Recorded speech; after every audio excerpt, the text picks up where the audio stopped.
Need a laptop that's built to perform and designed to last all day? Select Windows 11 PCs starting at $499.99 are now at Best Buy. Learn more at bestbuy.com. Best Buy. Imagine that. This episode is brought to you by Fox One.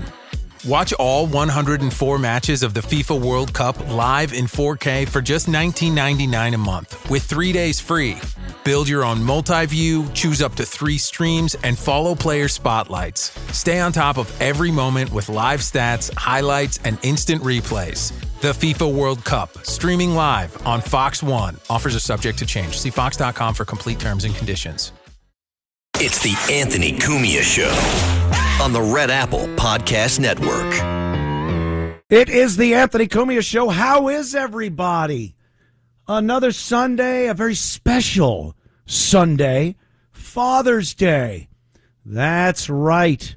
It is Father's Day. I hope all you dads out there had a great time. Maybe still having a great time with your families. Always, you got to get out, especially with the social media and texting. Everybody, you got to get everybody. You got to wish them a happy Father's Day, right? Yeah. And are you a copy-paste person? Oh, boy. You copy-paste? Is that how you do your Father's Day greetings and Christmas and all that? When you got to cover a few people, you put Happy Father's Day, and then you paste it, but then you could personalize it a little bit. Hey, Bob. Happy Father's Day. Yeah, I'm a cut and paste guy. Doesn't mean I have any less feeling or want to wish them any less of a holiday or Father's Day. But, you can't be typing the same thing 20 times if you know a lot of dads. Yeah, you want to give a call about what we're talking about, anything we're talking about this evening, or maybe you have a great story about your dad you want to tell, you want to enlighten the people as to what an awesome dad that you have. 800-848-9222. That would be 800-848-9222. My dad passed away many years ago, like in the 90s. And he was quite the character, quite the card. I learned a lot from him, but not in the way that a father normally teaches their kid things. There was a lot of, I have to make sure I don't do that when I reach the age that my dad was at the time. A lot of that kind of stuff, but fun. Not crazy, abusive or neglectful in a lot of ways, I remember being hungry a few times during my childhood. We were out in Southern California, Orange County, down there. He lived in Laguna Beach. This was after my mom and dad got a divorce, and Dad winged it out to the West Coast. He figured he wanted to be as far away from my mom as he could possibly be and still be within the contiguous United States. So he went out to California to become a cowboy. And not like the Village People cowboy, perish the thought. But, he bought himself a horse, had a little ranch, and I'd go out there to visit, me, my brother, and my sister. And I wound up staying out there for a few years with him. And it was, I'm very thankful. Some of those times were a little rough. Like I said, hungry. There was a lot of irresponsibility that I saw with Dad. But taught me a lot of things, Guns. That was one thing he was pretty responsible about, is teaching his kids, me and my brother especially, about gun safety. That was a big thing. You didn't just grab a gun and start blasting away. And that was pretty cool. As far as driving goes, I was probably 13, 14 at the time, and Dad teaches you to drive, right? How I was taught to drive was he threw me the keys. Just threw me the keys, and I jumped in, and it was a standard transmission, an old Ford pickup truck with 3 on the column. And that was it. You learned how to drive. It's like the old, throw the kid in the pool, teach him how to swim. That was great. Little life lessons on girls. Little Anthony there falling in love with a girl at school, and Dad just, looking, going, God, don't let that eat you up inside. What's wrong with you? Smoking his Tarryton cigarette. Son of a bitch. That's what he was saying. He'd look at me and just go, with the cigarette. Jesus Christ. What are you doing? What are you doing, Anthony? I think it was trying to say like bros before hoes or something to that effect. But it was a lot of fun. And then I came back out to New York and was visiting my mom for the summer, and I looked around and was like, I think I better stay here. I think I was kind of putting myself in a position where I don't know if I would have gotten to the point I am now. I don't know. I think I'd be wearing a cowboy hat and boots and drinking a lot during every hour of the day. With my buddies around the ranch. That's what dear old Dad was doing. So it was awesome. It was fun. You might listen to this and go, how was that fun? It was a blast. Riding horses. I got a horse at that age, young teens, and a pistol. And I'd ride up into the hills of Orange County, San Juan Capistrano, where the swallows come back every year. And ride up there and go shooting. And it was great. It was like the last bit of the Old West. Not quite the 1800s Old West, but what California, the West Coast, if you lived anywhere between like San Diego and L.A., in those rural suburbs of the cities down there, it was kind of cool. You had your Laguna Beach surfer stoners. And then San Juan Capistrano, there was a lot of horses and equestrian people. And Dana Point was another one. I went to Dana Hills High School with Nicole Brown Simpson. I was a freshman. She was a senior. I was trying to tell her about that boyfriend, but what are you going to do? Yeah, so that was dear old Dad. God bless, rest in peace for Father's Day. It was a dear old Dad. Let's go to Jim. Jim in Oakland, New Jersey. What's up, Jim? How are we, Anthony? Doing well. Glad you could pop in, join us this Sunday. Yeah, I lost my father a month ago. That's a Camel bitch. smoker. Yeah, Camel smoker. COPD. Better than a pole smoker, right? Am I right? Absolutely. But yeah, he lost his sight during COVID. He was in a freaking nursing home, so oh Jesus, it was rough, man. It was rough. Yeah, so, there's something to be said. Like my dad, genetically, my dad's side of the family was horrendous with cardiovascular issues. So he wound up dying at, like, I don't want to get too morbid or whatever when we're talking about this, but he died at like 58 years old. And there's something to be said because, like, obviously I would have liked more years with him. That would have been nice. But I didn't have to watch him degrade.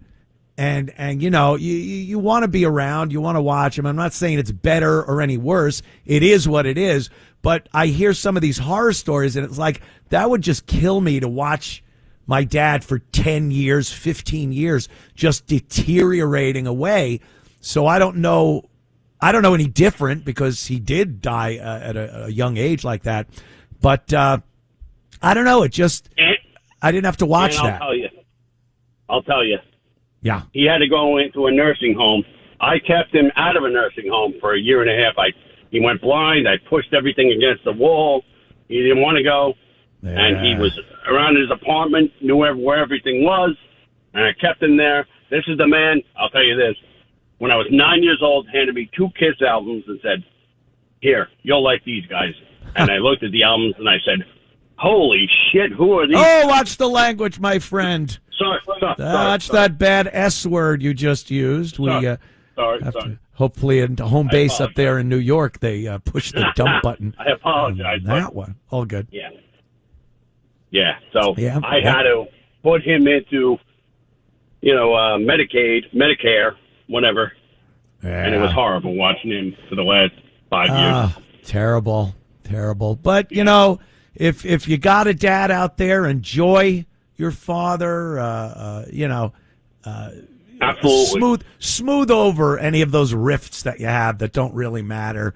Because I know a lot of people go through that. 1,000%. Everybody listen to what he just said. 1,000%. Yeah, you want to do that. And, if you don't have a dad, if your dad passed away, remember those fun, good times.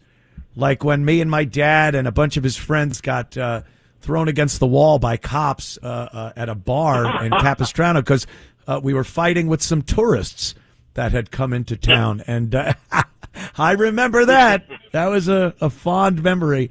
Very cool, man. Jim, thank you. And sorry to hear about your pop there. That first Father's Day without dad is a tough one. That's a tough one. There he goes. Potty mouth.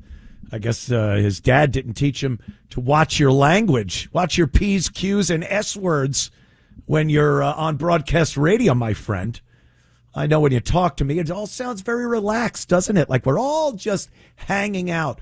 These are federally regulated airwaves, my friends. Watch the potty mouth. All right. Back in a matter of moments with your calls, a lot going on. And happy Father's Day. Back in a moment. Looking for a protein shake that tastes as good as it performs? Meet Rockin' Protein Max. Packed with 50 grams of fuel, it'll help you keep up when your day won't slow down. And because it's always creamy and never chalky, every sip tastes great. Even better, it's lactose-free and has 0 added sugar. It's not every day you find a protein shake you actually want to finish. Catch Rockin' Protein in the dairy cooler at a store near you.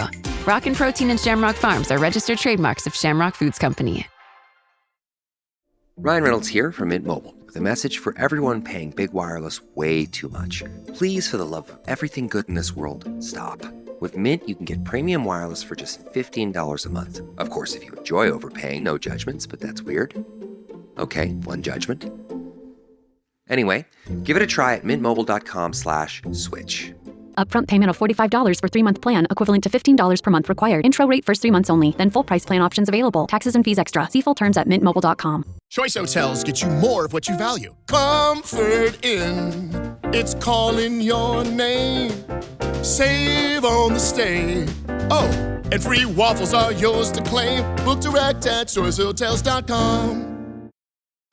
Looking to see what's happening around your home? Ring's Battery Doorbell helps you track packages and see who's at your door in real time. The Outdoor Cam Plus protects your yard at night with a wide field of view and clearer Retinal 2K video. Or upgrade to 4K cameras and doorbells with Retinal Vision for ultra-clear zoom and detail. Your door, your yard, your home. With Ring, it's protected. Shop cameras, doorbells, and more at ring.com now. It's the Anthony Cumia Show on the Red Apple Podcast Network. The Anthony Cumia Show on this Sunday, Father's Day, and we're taking a few calls from people. Want to talk about Father's Day a little bit. The beginning of the show. This is Mike in Connecticut. What's up, Mike? Anthony, what's going on? I've been listening to you for a long time. How's it going, buddy? Thank you. Very good. Enjoying myself. So I want to shift the gears. I'm 40 years old. I'm a millennial, and I'm conservative. And I went through COVID. I had to go through the whole thing of wearing a mask, trying to do my job. And my dad, I literally had a kid. My wife was pregnant with my second kid, and my dad had to had the audacity to tell me to take the shot while the COVID stuff was going on, and said, "Listen, you need to take your pregnant wife needs to take this COVID shot." Oh, I said, "Listen, it's like this is a deal breaker, man. Like, and every single Father's Day, it reminds me of this. Reminds me of it, and I haven't spoken to my father in 5 years. Oh, it's no, really tough, man. It's really tough." You got that's a biggie. I know, like that whole thing tore a lot of families apart. Whether it was because of arguments or because they wouldn't allow people to see their elderly parents or grandparents. It was what a horrible time in history. I think the COVID years will go down in history as like just a black mark on our country and how things were done. But that's terrible. Is there any way you don't think there's any way you could sort that out, huh? And he marked himself as a conservative. I'm like, Dad, you don't understand how crazy it is to literally tell my pregnant wife to take a shot, for me to take a shot. I took a shot. I took the first round of it. Oh, but as the years gone by, he literally has not said a single word of son, like as the years gone by, maybe you were right. Maybe the vaccines were not as effective as it used to be. Maybe I was wrong. Every single Father's Day I'm reminded of it, and it's tough, man. So all the millennial fathers out there, like do your thing. Times are tough. Stay strong, guys. Anthony, I love you, man. I've been listening to you since Anthony. You're a great buddy. I love you. The old days. Thanks a lot, Mike. Have a good one. Hopefully you could mend that. Like I said, you get one family. And I understand there are certain things that happen in a family where it's just over. Some people, you try to help them, and they're just hopeless. They will not listen to advice. They will not take real help. And sometimes you do have to cut them loose. But more times than not, it's some really inconsequential squabble that happened. And then you hear, I haven't spoken to that person in years, my brother or my sister, or things like that. And that's just a sad thing, because I guarantee you there will come a time when that person ain't going to be around, and you're going to go, man, maybe we should have worked something out. I don't know. It's up to everyone as individuals. Some people can carry a grudge. Other people are a little more lenient. But as far as family goes, you got to do everything you can to keep that in line and make sure you have strong family bonds, especially with your dad, because every year Father's Day rolls around, and it's a constant reminder. If you had have a father that's passed away and you were on bad terms and that was it, every year, and a couple of times a year, because you're going to think about them on their birthday and whatnot. But what a morbid Father's Day show I'm having here. Just, why can't it be a happy, fun-filled Father's Day? I don't know. That's just how it goes. We'll take one more. Scott from Venice, Florida. What's up, Scott? Dave, I'll be able to call you, and we'll just joke around about movies, and then that'll be the phone call. But society doesn't let us do that. No. I wanted to ask you, so many cultures in this world, they seem to, when they settle, they get married, have kids, they focus on making their kids' lives better, their grandkids' lives better, except for a few certain cultures that don't seem to really care about the future of their kids or their grandkids. But yet, all they talk about is, we're about family. We're all about family. Yeah, you got to show that. It's got to be proven through actions. You can't just say it and then you look around and see that there's no family structure there or no cohesiveness with family. I've seen it. I know your family mostly Italian. Mine, Irish, French, and German. All my dad, once he got married, his focus was making his kids' lives better. And then potentially his grandkids' lives better, because he didn't want them to have to work as hard as he did. Yeah. And every family I've ever met has been like that, with the exception of a few from certain cultures. And I don't understand how they can go about being like that.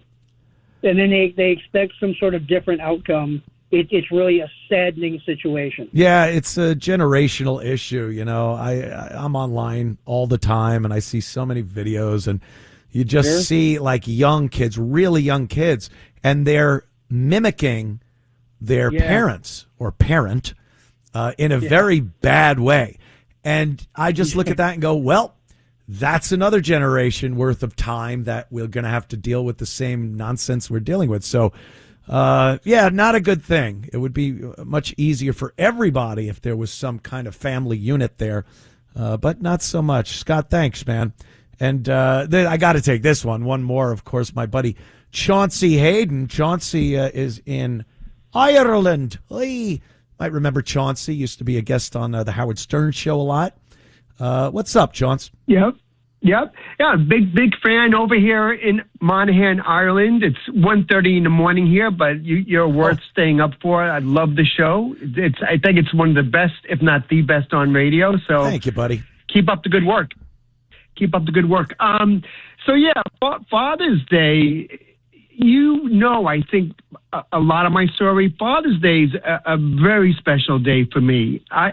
I was kind of a notorious gossip reporter, you might recall, back in the day. You recall. But I don't know how much I can say on radio, but I was a 53-year-old man, alcoholic, drug addict, and tearing up the gossip pages. Mm-hmm. And I got a 19-year-old girl from Ireland pregnant. Jeez. And you can't even make this up. So at 53, you don't think you're going to become a father. It's the last thing on your mind. Right. She got pregnant. The first thing I did is block my number, run for the hills. Like, this is not you tried to bail. Yeah. Oh. But it gets better. So I think I dodged the bullet. She went back to Ireland, and I kind of forgot about it. 9 months later, by the way, I'm married. So 9 months later, my wife says, "Who do you know in Dublin?" Oh, no. And I'm like, "I don't know anybody in Dublin." I go, "Open up the letter." And it's pictures of my daughter being born. Yikes. Yeah. So you had to step up, Chauncey. You had to, because I'm running out of time here. We're going into a break, but you had to step up. So you did. And now I'm a dad. So I came to Ireland, bought a one-way ticket. I live in Monaghan now, and it's the most important day of my life, Father's Day. It probably saved your own life because you were on quite the path there, my friend. It saved my life. It sure did. Did. Yep. I gotta bail out for a break. But Chauncey, thanks for giving me a call. Thanks for listening, and get some sleep. Take it easy, buddy. Here goes Chauncey. Yep. Yeah. Sometimes the kids wind up saving the parent. All right, we'll be right back. Don't go anywhere. It's the Anthony Cumia Show on this Father's Day, and we had a holiday on Friday, of course, Juneteenth. I hope everyone had a wonderful Juneteenth. But Chicago, under, of course, the amazing Mayor Brandon Johnson, just another insane weekend of gunfire and death and injury, and a mayor that just outright refuses to do anything about it, anything of real substance. He's got plenty of ideas. None of them have done anything to curtail the carnage that goes on a weekly basis in Chicago. We're not even done yet. Not technically, Sunday is. It is a weekend day. So what's in store for Chicago this evening?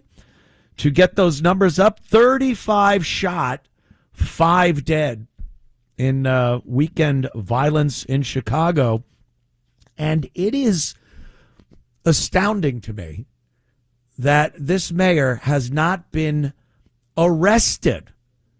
Gross negligence of duty resulting in death or physical harm, grave physical harm. If you do your job, if you have a job to do, and through your negligence somebody dies, at the very least there's a civil suit. But in many, many cases, if negligence can be proven, you can go to jail. You're a construction worker. You neglected to do something on that job site. Someone gets hurt or killed. You have some responsibility in that.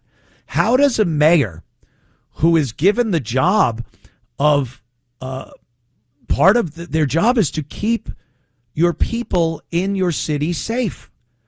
You have tools to do this. The police department, the judicial system, you have all these things in place, and you refuse to use them to keep your people in your city safe.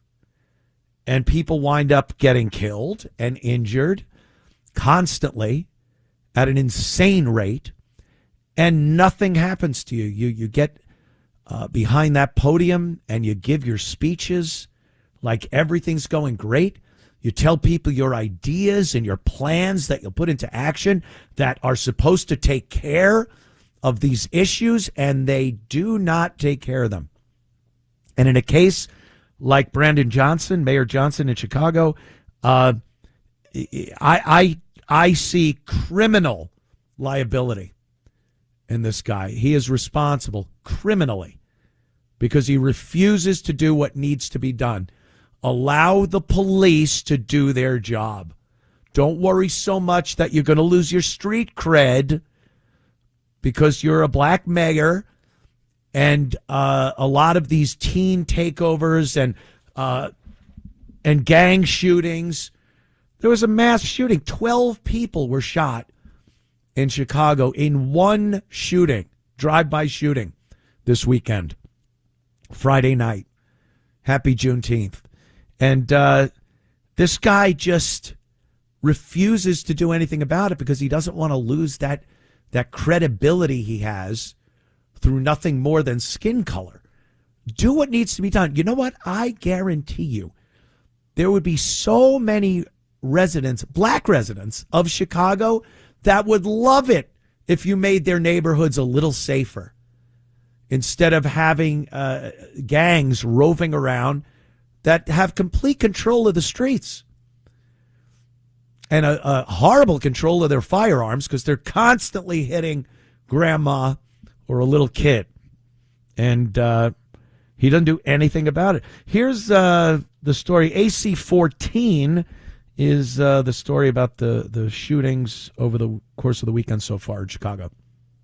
This was supposed to be a joyous time. Neighbors say many people had gathered to celebrate Juneteenth when things took a violent turn. Surveillance video capturing what appears to be a barrage of gunfire. Shortly after, you see people running for cover.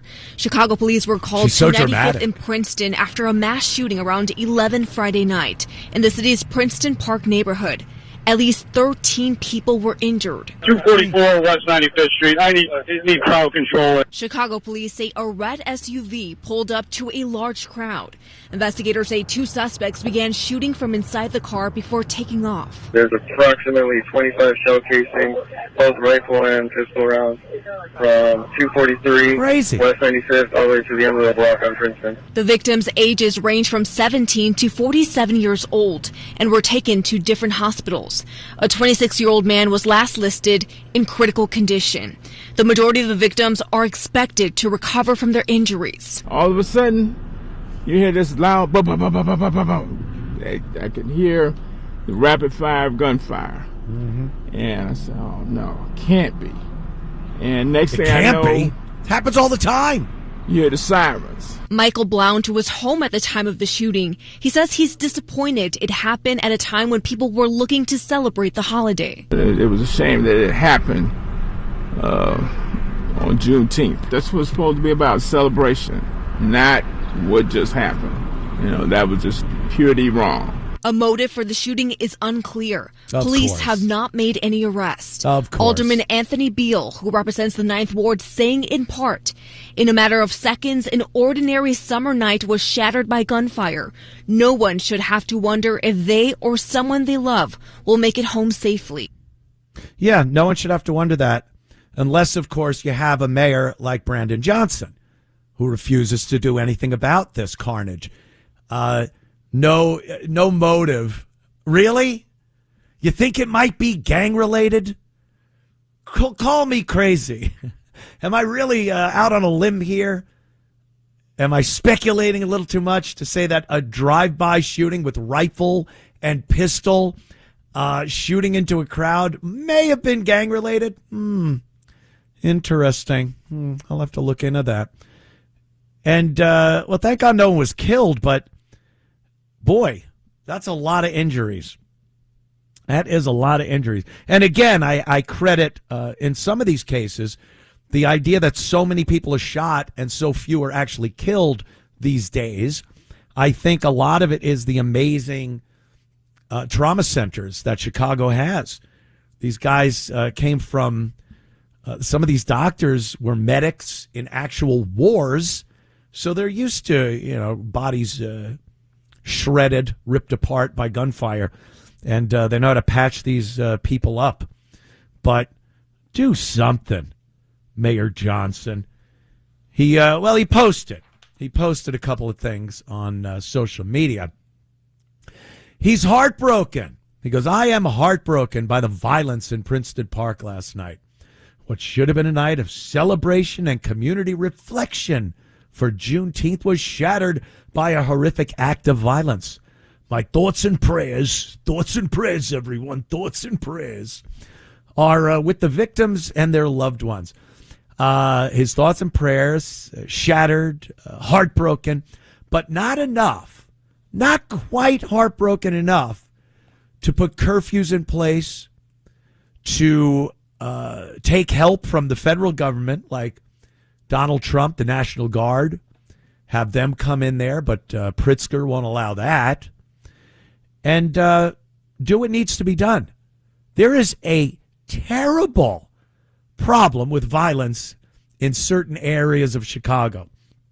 I know it's not all of Chicago, but it's the usual places, the usual suspects, a lot of gang-related violence. And this guy talks about the YMCA. That's what Brandon Johnson says. Oh, we'll open up the YMCAs at night so these kids can go to the YMCA instead of being out on the street committing violence. Do you think these gang members give a crap about the YMCA? That they'd go there because they don't have something else to do? They have stuff to do. Going out and shooting their ops, shooting other gang members from other gangs. They're not going to give up the life. I'm in the game. They're not giving up the game for YMCA. They need the police to constantly be rousting them. Stop and frisk. Say goodbye to your gun, and you're going to jail, and we will prosecute. And that's how you deal with this. We saw it happen in New York City under Giuliani and his various police commissioners over the course of his tenure as mayor of New York City did the job they needed to do.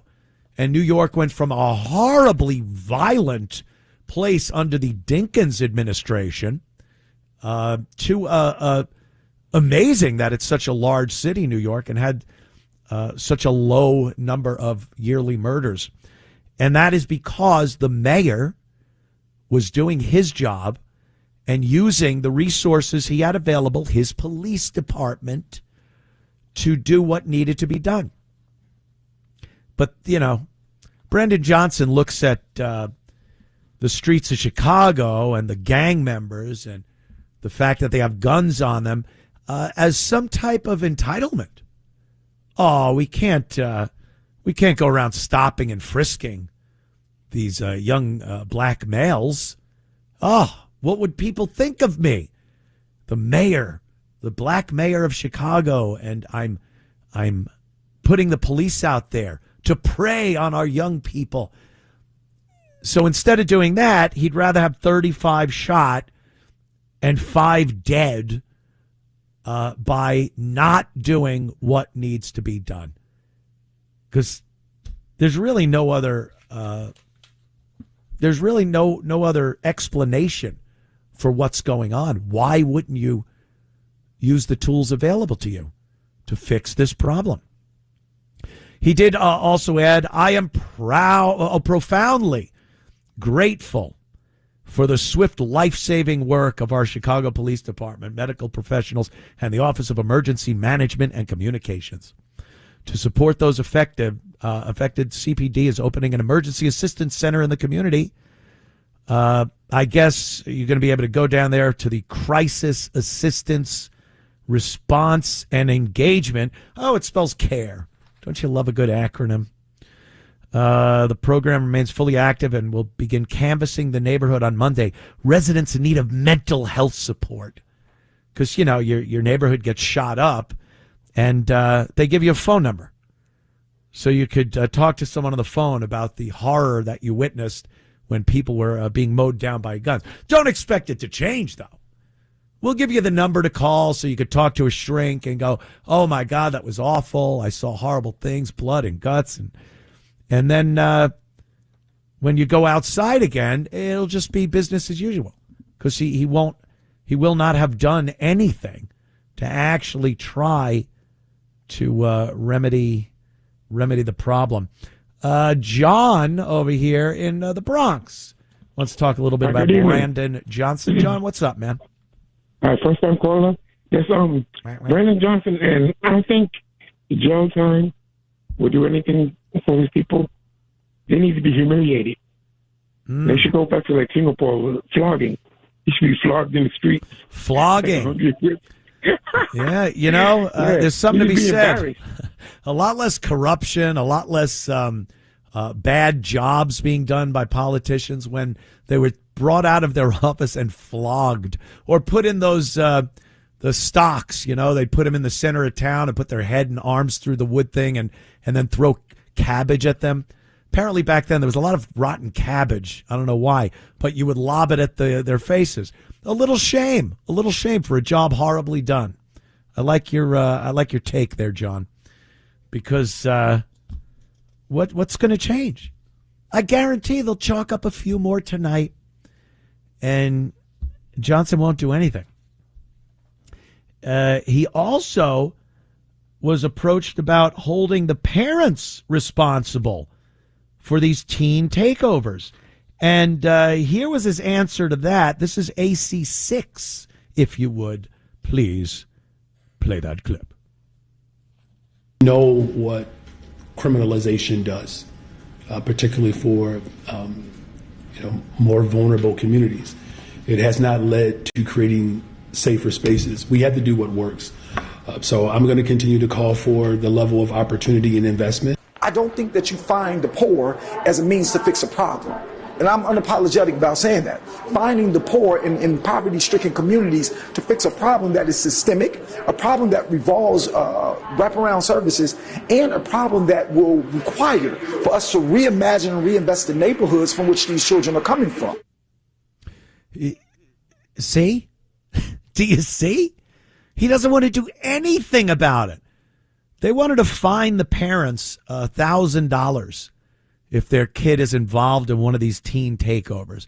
Now, I don't know how much that would work, but it's something kind of proactive. It's not opening the doors to the YMCA thinking the kids are going to want to go down there and play, checkers? Play trouble with the Pop-O-Matic? What? They're not. They want to do donuts in their cars and set stolen cars on fire and jump on top of them in intersections of roadways in Chicago. That's a lot more fun than going to the YMCA. But it's illegal, and you got to stop them from doing that. And fining the parents. First of all, you wouldn't see a dime of the money. there wouldn't be one parent of one of these kids that would actually go, oh boy, we're going to have to pay $1,000 because Junior decided he was going to go out and do a teen takeover. So that wouldn't really do much, but making the parents aware, making the kids aware that what they're doing is illegal and there will be some consequence for it, that's a start, because this guy won't do anything. You never hear about any arrests being made for pretty much anything in Chicago. There's a lot of shootings, a lot of murder. And when you hear the story, it's like, well, no suspect's been arrested. And we don't have a motive. Yeah, everyone keeps their yap shut. They take care of all their business in-house. Gangs tend to do that. They don't run to the cops and give them a description of the assailant and the reason why they believe they fired into a crowd. Within the next few days or weeks, what you get is another shooting and another body in retribution to what was done. That's called a gang problem. And as the mayor, that's your job.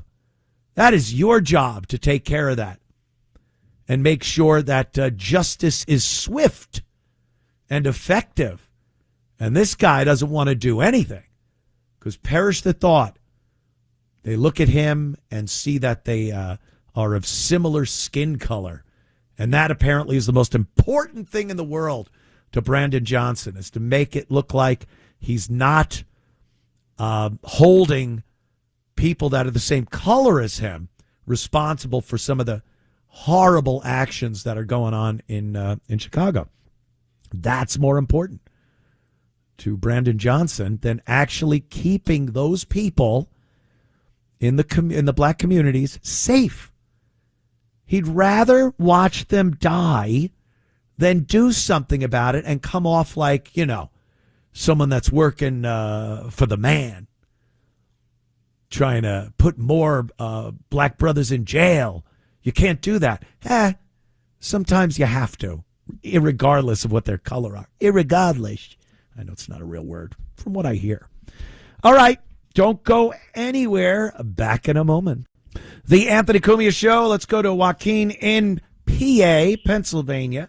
And good evening, Anthony. Good evening. Always good to hear from you, sir. Oh, I appreciate that. Same from you, man. As a matter of fact, the more you tell me about your father, I really like the guy. He was a blast, man. I'm that cowboy. If you saw, I wear Stetson, the cowboy boots, the whole 9 yards, my 6-shooters, Anyway, there you go. Yeah. Hey, you know who had the most classic potty mouth, though? I meant to say this a while back. It was Sandra. Oh, yeah. She's actually on hold. Oh, she is. She's calling so in. Funny. Yes, we'll get to her at some point. But isn't it funny how that as a member of white Western Judeo-Christian civilization, God forbid you go into one of these blue cities and you have yourself armed with a firearm or a knife or anything of whatsoever, and even New York City pepper spray or pepper ball guns, you can't carry anything in there. So you're allowed to be victimized, and they'll throw your butt in the freaking clink, into jail just for having something to defend yourself when you have no intentions of doing it, of doing anything illegal in the first place. Yep, there was There were some instances in New York City. There were some instances. First of all, these criminals that got caught with guns, and then you read that they were let out, no bail or anything. They're let out and they commit more crimes. But I've heard many instances where people came from out of state. They had a licensed firearm, but they didn't do their due diligence and homework about New York City, in that they don't accept out-of-state firearms permits, carry permits. So if you are from Ohio or where I'm from, South Carolina, you cannot bring your gun, even if you're licensed, into New York. The entire state, by the way. There was a big deal a number of years ago. There was a black woman from Philadelphia, and she got her getting a carry permit, which in Pennsylvania is very easy to do. You need to even have a carry permit to have a pistol. But anyhow, she had a carry permit. And she got caught in New Jersey. She got pulled over, and she told the officer that she had a gun. And the next thing you know, she got arrested. But there was such a big hoopla over it that eventually, over the outcry, she got off. But God forbid that she wasn't a black woman. And even if you get caught with hollow point ammunition and no gun in New Jersey, as far as I understand, you could be in serious trouble. Yeah, you're in big trouble. There was a woman, I believe she was from Ohio. They were in New York City visiting some of the memorials, the 9/11 memorial and the Empire State Building, doing all the touristy stuff. And there are metal detectors and security in these places. You're not supposed to have a gun on you. And the woman took one of the security guys aside and said, "Oh, I have my gun on me. Do you have a place I could check it or something?" He goes, what do you mean? What do you mean you have your gun? And she showed him the permit from Ohio. He goes, "Yeah, you can't have a gun here. You're under arrest." And that was, even if they eventually see the light and don't convict you of it and drop the charges, the money and the time and the inconvenience that goes on while you're going to court. You got to get a lawyer. They take your guns away until the case is disposed of. So, but these gang members and criminals and thugs, they get caught with a gun. They're back out on the street within a few days until they finally do kill someone or hurt someone really bad. And then they go, "Oh, he was known to the police. Oh, yeah, this guy. He's got a record as long as your arm." And you go, well, why weren't they treated like the person from Ohio or Tennessee or PA that went through the hoops and went through all the legal obligations you got to go through to get a gun? But again, they don't care about that. They don't care. No, they don't, and it's really very sickening, and I really don't. I mean, physically, it's hard for me to travel anywhere anymore anyhow, but I really don't want to go into any one of these places where, I don't have the option to defend myself. Yeah, it's terrible. You feel naked. Like, I don't like that. When I hop on a plane to go up to New York and I got to leave my pistola down here, I get off the plane. What's your favorite? For my carry, it's usually just the Walther 380. It's good, especially in the summer. You don't have a lot of clothing on. I don't like it printed on my shirt or anything. So I like carrying concealed, even though you could carry open. But I don't like that. Yeah, I have a nice little 38 Taurus revolver, and out of all the guns I have 1911 45 ACPs. I got a collection. Yeah. No, the wheel gun is very dependable there, Joaquin. Very dependable gun. A good caliber. It's going to stop the guy. So, yeah, that's a good one. I got a bolt, Joaquin. Thank you for the call. I do appreciate it. You just feel like, and it shouldn't be that way. I know, states' rights. I get it. But states' laws are not supposed to infringe on your rights that are recognized by the Constitution. It shouldn't infringe on those rights. And then they go reasonable regulation. How is it reasonable regulation that I cannot exercise my Second Amendment right in New York State? I can't do it. I'm legally not allowed to do what I am legally allowed to do in South Carolina, carry a gun. And somehow reasonable regulation is to completely take away my right, my Second Amendment right, and they don't look at that like a state infringing on your rights as an American. Crazy. Take the First Amendment that way. Would that ever wash? Reasonable restrictions and regulations to what you can say, and then you drive from one state to another, and now what? Oh, I can't say anything because I'm breaking the law. All right, back in a minute. This episode is brought to you by Redfin. You're listening to a podcast, which means you're probably multitasking. Maybe even scrolling home listings on Redfin, saving homes without expecting to get them. But Redfin isn't just built for endless browsing. It's built to help you find and own a home. With agents who close twice as many deals, when you find the one, you've got a real shot at getting it. Get started at redfin.com. Own the dream.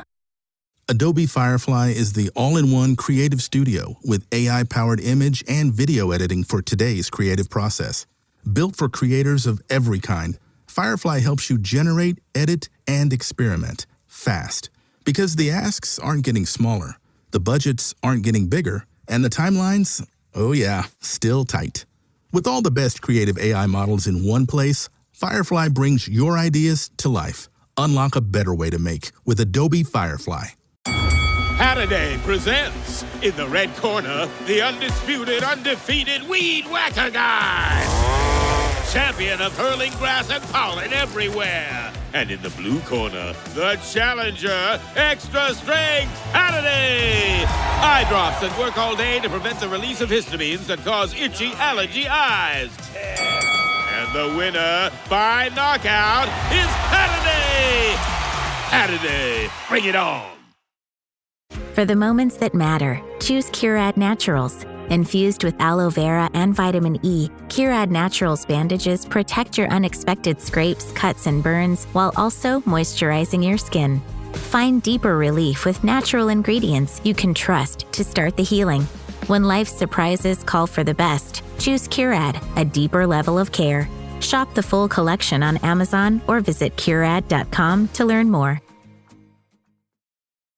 It's the Anthony Cumia Show on the Red Apple Podcast Network. The Anthony Cumia Show.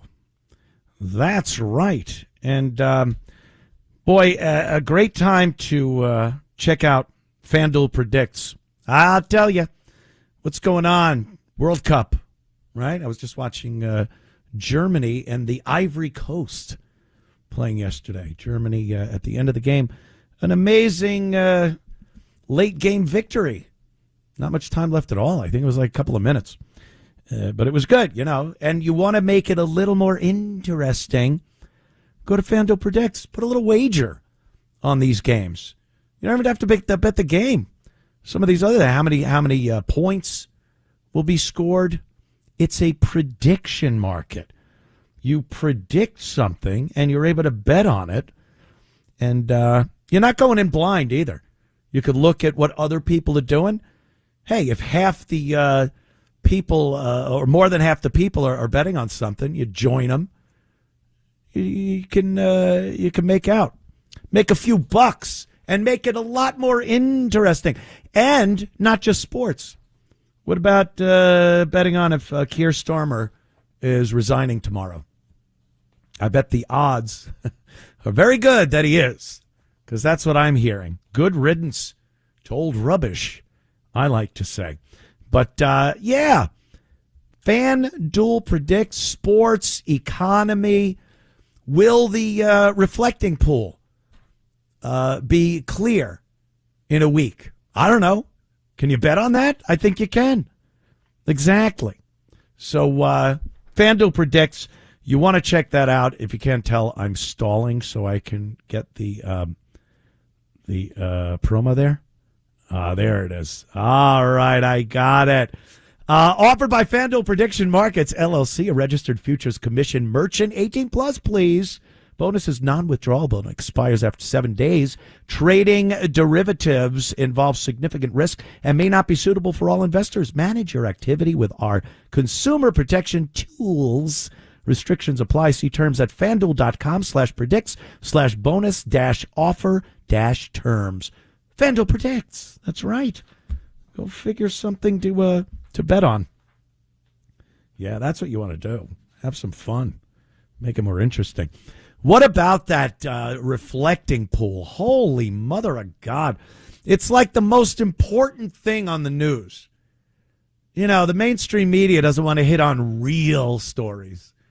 They don't want to have to go against an agenda or talk about Iran or talk about Dr. Fauci being involved in that Wuhan lab.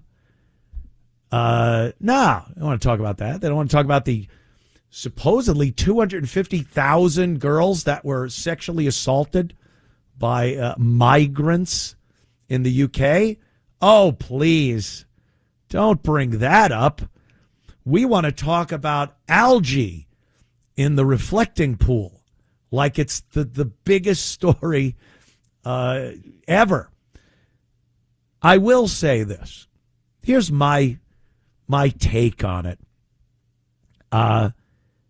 Good, the intent was there. I think Donald Trump likes the idea of our statues and architecture, especially such classic architecture that they have in Washington, D.C., the marble, the fountains. A lot of these fountains have been shut off for quite some time. They have graffiti on them. They've been damaged. And he's like, let's bring it back. Let's make it look nice. So he's been refurbishing some of these monuments and whatnot. And then the reflecting pool was all green and algae, and the bottom was cracked. It was leaking water. So good intentions. He goes in, you hire some people. Let's fix the cracks. Let's put some kind of a liner on the bottom, and then let's paint it in a color that will be reflective in kind of a blue tint. And there you go. Well, it doesn't seem to have worked out. It happens. You get shoddy workmanship. Maybe these contractors weren't good. Maybe they, and it costs a lot of money. I don't know why. But what did they say? 14 million? And it's just, it has turned out to be a cluster F, as they call it. Not a good look. But things like this happen. And so what? Not so what, but it's not the biggest thing we have to worry about in this country. And they're making, every little thing that happens, they make it seem like it's, that's the reason we need to throw Trump out. Because he hired some people to fix the reflecting pool, and now the paint's coming up, and ducks are dying, and they're pouring chemicals in it, and it happens. It happens. Whoops-a-daisy. And it does look like this is just was done very poorly. I don't blame Trump. I don't remember seeing him out there with a trowel or a paintbrush doing the work himself. But, he is the last man standing as far as responsibility goes. The buck stops here, kind of a thing. So he is responsible for it. But whoops, do it again. Hire someone else, drain it again, scrape it up, and make it work this time. I don't know. Then I hear there are some kind of filters in there. A bubbler, a micro bubbler. I guess they can't have big bubbles because that makes waves and it defeats the purpose of it reflecting. The water's got to be pretty still to give that iconic reflection of the Washington Monument and Lincoln Memorial. But it just seems like it's busted.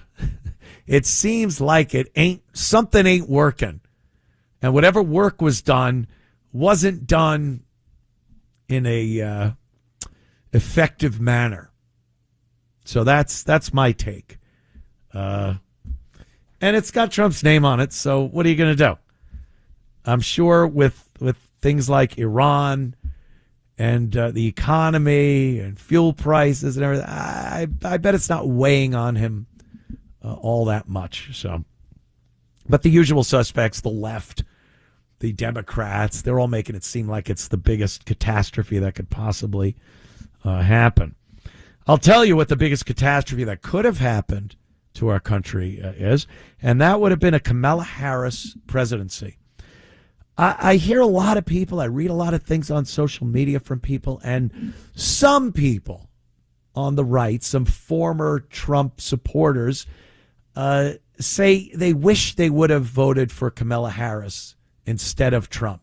They're so angry with Trump over Iran and his relationship and partnership in war with Israel. A lot of people are mad at that.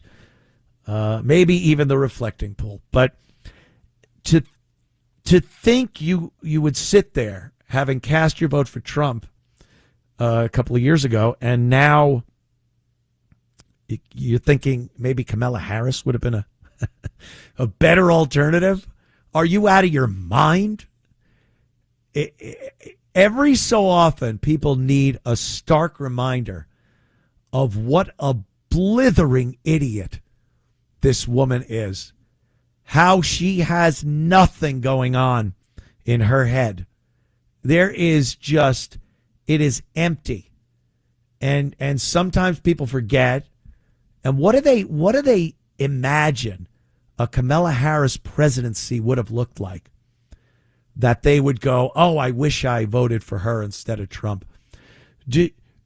Imagine there wasn't one day where the influx of criminals and illegals invading our borders wasn't stopped. Not for a day.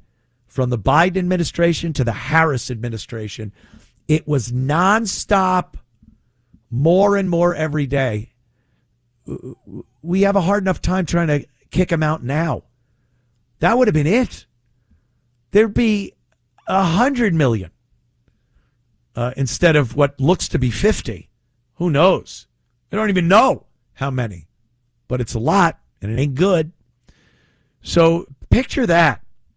Picture that just nonstop. And then your tax dollars. Your tax dollars, $14 million for the reflecting pool. Yeah, I get it. You'd hope that it would work. But I would take a try at fixing the reflecting pool than spending $15 million on giving luxury hotel rooms to illegal aliens in this country. Because that's what we were seeing under Biden. You couldn't get a room in New York City under $500 a night because there were no rooms. They were all taken up with illegals. The government's footing the bill. So the hotels loved having them in there. A guaranteed money coming in from the government for you just putting illegals in your place. And then the hotels that weren't putting up illegals, you'd go in there and they would charge you $500 a night to stay at a 2 or 3 star hotel in New York City. Yeah, I'd rather they try to fix the reflecting pool with $14 million than that. Just imagine a Kamala Harris presidency. When we come back from the break, I have a couple of clips. She was doing an interview with Don Lemon, this scholar, the brilliant, wonderful Don Lemon. And she, like I said, sometimes we just need a reminder. She's got to crawl out of the woodwork, and we need to hear the idiotic stuff that comes out of her yap. And we'll listen to that next. Stick around. The Anthony Cumia Show, and talking about Kamala Harris. It looks like she wants to, what do they say, throw her hat into the ring for 2028. The only way she was able to get on that ticket during the 2024 presidential race was through some insanity. Biden was in no condition. They couldn't even drag him over the finish line from the last debate with Trump till Election Day, however many months that was. We knew we knew way before that, but right after that debate, it was over, done, goodbye. And instead of maybe having the people tell him to back out earlier so they could get a viable candidate in there, having a primary, even having a meeting, sitting down and go, who should we anoint with the ticket? they just gave it to Kamala Harris. This is the same woman that when she was running for president, she had to drop out of the race before the Iowa caucus, because nobody wanted to support her. She had no support. No one likes this woman. No one believes in this woman in a leadership capacity. And Barack Obama, to tell you how full of crap he is, said she is the most qualified person who has ever run for president. Take every single president we've ever had, from George Washington up to Joe Biden, and Kamala Harris is the most qualified person running for president, as far as Barack Obama said during that nightmare campaign she put on. Remember that one? Why are the prices so high? Why are egg prices high? What are you going to do to try to bring down the price of groceries for Americans? Well, it's what it is. It was price gouging. The stores were price gouging. Remember, she would go around, and that was her answer to the insane inflation going on during the Biden administration, and asked what she's going to do. She blamed a bunch of grocery store owners got together in a room and concocted some plan to price gouge.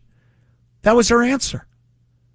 And then at least that one you were able to understand. For the most part, she rambles on and babbles. Word salad, they've called it many times. So here is Kamala Harris. Like I said, if anyone needs a reminder of what a Kamala Harris presidency would have looked like, AC 12 is the clip. This is her talking about hope. And I got to tell you, I cannot stand hope. Not, literally. I mean, hope has its place. But the Democrats use it constantly because it's just a filler word. If you have nothing but hope, then you're not doing something. You're being lazy. You could have hope. You could hope for a miracle, and you're pretty powerless to do anything about that. You could just sit and hope. If you hope that you could get a job, well, get dressed, shower, not in that order. I would shower first, then get dressed. And pound the pavement, as they say. Fill out applications. That's what you do while you're hoping that you get a job, is to actively seek a job. So many of these Democrat liberal assheads, they use that word hope like it's magic, and that the Democrats are there hoping right along with you. Hope means nothing without a concerted effort to solve whatever problem you hope gets solved. But they've just worn their constituents down to the point where it's like, well, you won't get anything out of us, but we're hoping right there with you. So here's Kamala Harris talking to that imbecile Don Lemon about hope. AC 12, let's listen. I really, truly believe this. We each have light inside of us. What? And we need to know that is what inspires our hope as much as anything external to ourselves. What? And when we feel that and not allow an election or an individual to dampen that light, and instead let that light kind of carry us, in particular through moments of darkness, that we not only act on that hope, but we inspire that hope in each other. And in particular at this moment, it is so important that we not only have hope, but that we understand that should be a verb. A verb? Holy God. Is she just too much? Thank you, Madam President. Imagine. You still want to, you're still wishing you voted for her. She was just babbling about hope. We all have a light inside us. Do we? Would you swallow a little flashlight? What is that? Photons coming out of your liver? Where's light? That hope. The light that is the hope. Oh, I'm so done. Her rambling babble. So I guess Don Lemon asked her about preparing, I guess. He asked about her thought process. Oh, boy. When deciding to run for president in 2028. Now, is she going to run for president in 2028?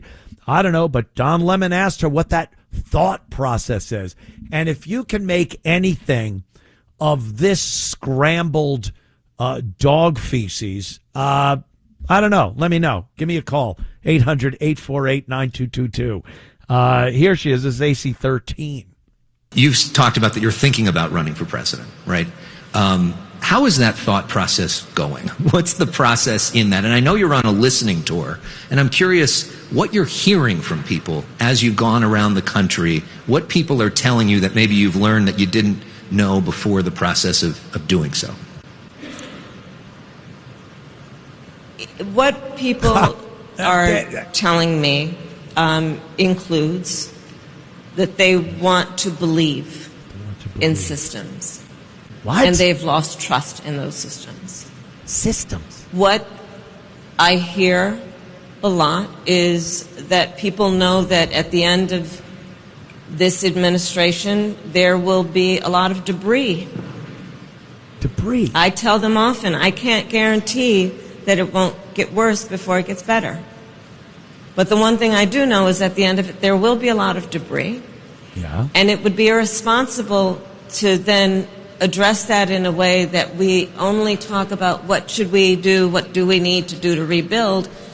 If we do that with any sense of nostalgia, what are you that would be irresponsible. About? The status quo. Oh, God. Is not working for a lot of people. And what the people are telling us is that they want things to be better. And in some places, what that sounds like is we want that to be broken. But they don't actually necessarily mean break it through destruction. What? But they do mean it has to be better. Da, da, da, da, da, da, da, da, da, da, da. Madam President, thank you for those words of wisdom. Oh, my God. That was babble. All right. Suck on that for a while. Back in a moment. It's the Anthony Cumia Show on the Red Apple Podcast Network. The Anthony Cumia Show. We're going to upstate New York to speak with Don. Is that Don on the phone? Where are those pictures I was supposed to see? Hi, I'm Casey Kasem. What's up, Don? Yeah, a word salad is too good for what Kamala talks about. It should be more of a word maze. Yeah, it's like a hedge maze from The Shining or something. Exactly, and you have to figure out what she's trying to say and how to get there with what words. Yeah, because she doesn't have the ability to speak quickly, concisely, a well thought out idea that she might have. So she's got to go, well, I know in particular that certain people in my circles that I have spoken with on numerous occasions, and you're like, she's not saying anything. She's going around and around and around trying to formulate an answer to a question she was asked. And then she forgets what the hell she was even asked. She's a dimwit. She's not a smart woman. And again, thank God. Beyonce and Jay-Z and Bruce Springsteen and all the people that were up on stage playing shows before her speeches and at these support rallies and events didn't amount to crap. I loved it. Yes, Don. They're all about the dollars. If it don't make dollars, it don't make sense. Am I right, Don? There you go. Thank you, sir. Just crazy. Oh, Kamala. Oh, my God. I guess the latest conspiracy about the reflecting pool, Kevin O'Brien, he's on X. If you want to comment on the show and you can't get through on the phones, Anthony Cumia on X. I check it through commercial breaks and whatnot, and I may even read your comment like I'm going to read Kevin's right now. Breaking news, Ant. Turns out the reflecting pool was contaminated by a former Olympian and 4 others by pouring a corrosive liquid into the pool, which caused the discoloration, so it was sabotage. Oh, no, I'm a victim of sabotage. With the sole purpose of making the president look like a fool. Please update. Well, there you go, Kevin. The people have been updated with your comment there. Of course, there's some conspiratorial nonsense going on. I wouldn't doubt it. The left has proven themselves to be destructive pieces of garbage. They'd rather something not work. They'd rather something be broken, or they really do live by cutting off their nose to spite their face.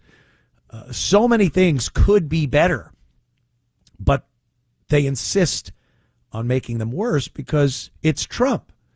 They need Trump to have been a terrible president that couldn't get anything right and couldn't get jobs done. So they will make sure that happens. Did this happen? Did they put corrosive chemicals in the reflecting pool? I don't know. You would think they could test for that kind of thing. Maybe. I think Trump was up in the air. He was in Marine One, high above the reflecting pool this weekend, getting his own bird's eye view of what was going on. So it's just, I don't think it's all that important. I really don't. I don't think it's very important. It sucks. It would be nice, crystal clear, reflecting pool, especially with the 250th birthday of America coming up, the capital of the United States, the fanfare, the fireworks, the laser shows, all that.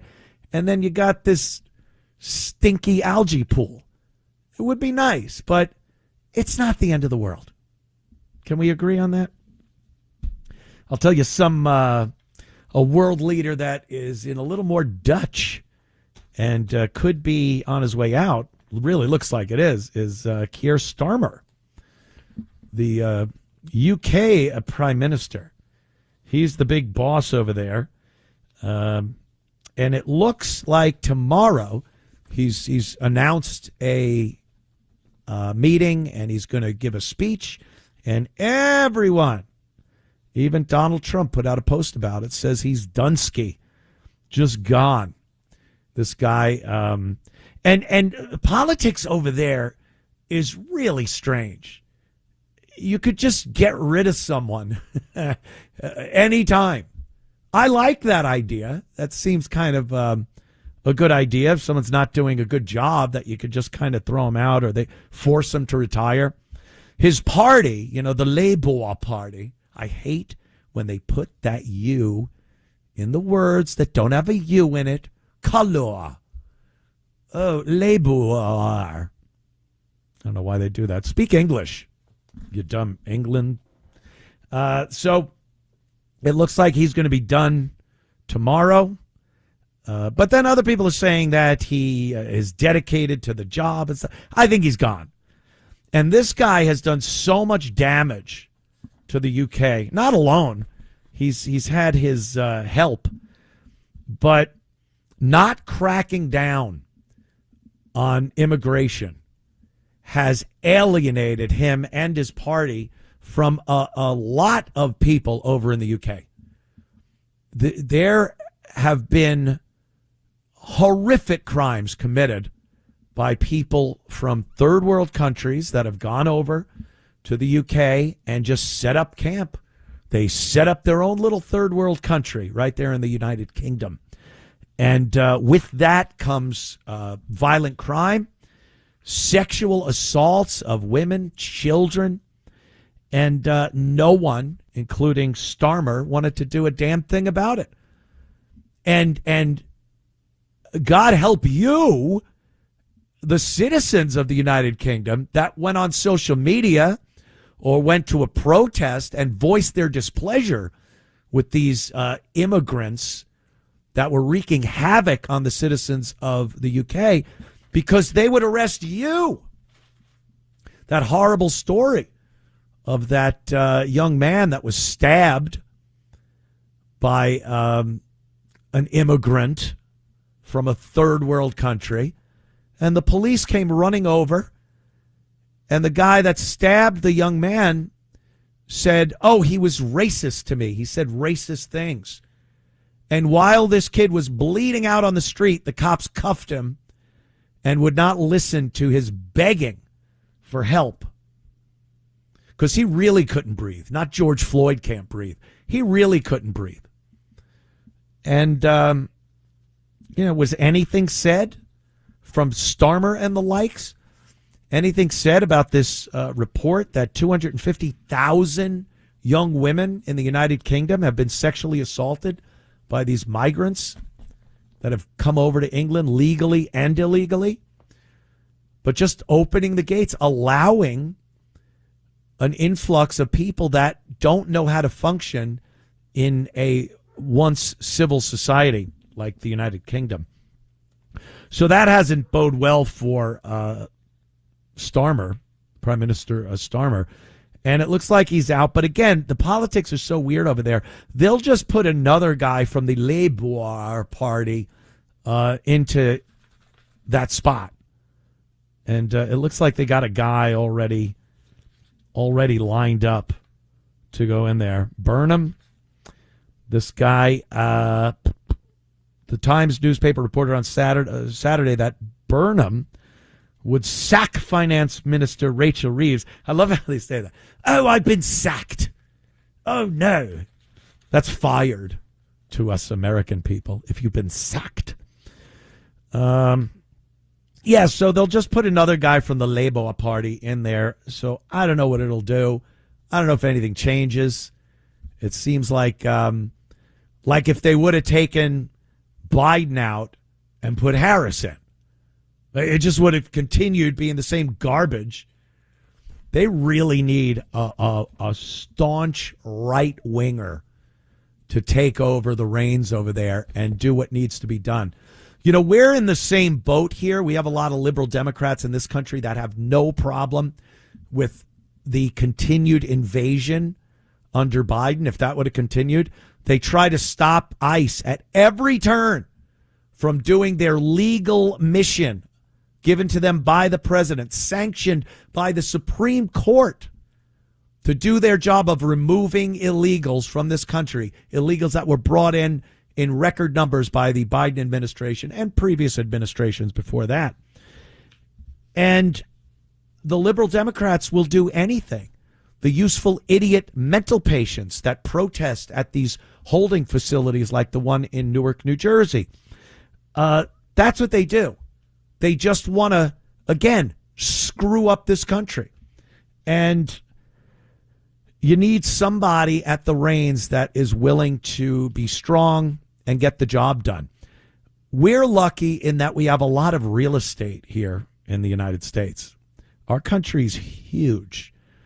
Europeans come here. You know, a lot of people from fans and supporters of their team for the World Cup, they've come here to America, and I've seen a lot of videos from them speaking in their native accents. They know some English, and they talk about the amazing country that is the United States. They travel around and they see geography that is so different. The beaches, the mountains, the plains, deserts, all these different types of geography that they're not used to where they're from. And their countries in Europe are relatively small. And they see this amazing country, and it must be nice, you know, to look at a country like America and actually see it as the amazing country it is, because we take it for granted a lot.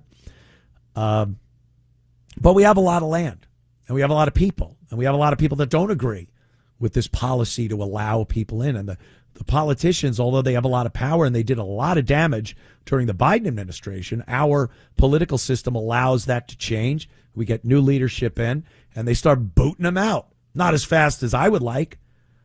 Certainly not as fast as they were being brought in to this country. But it's supposed to be one of those checks and balances that everybody talks about that we have in this country.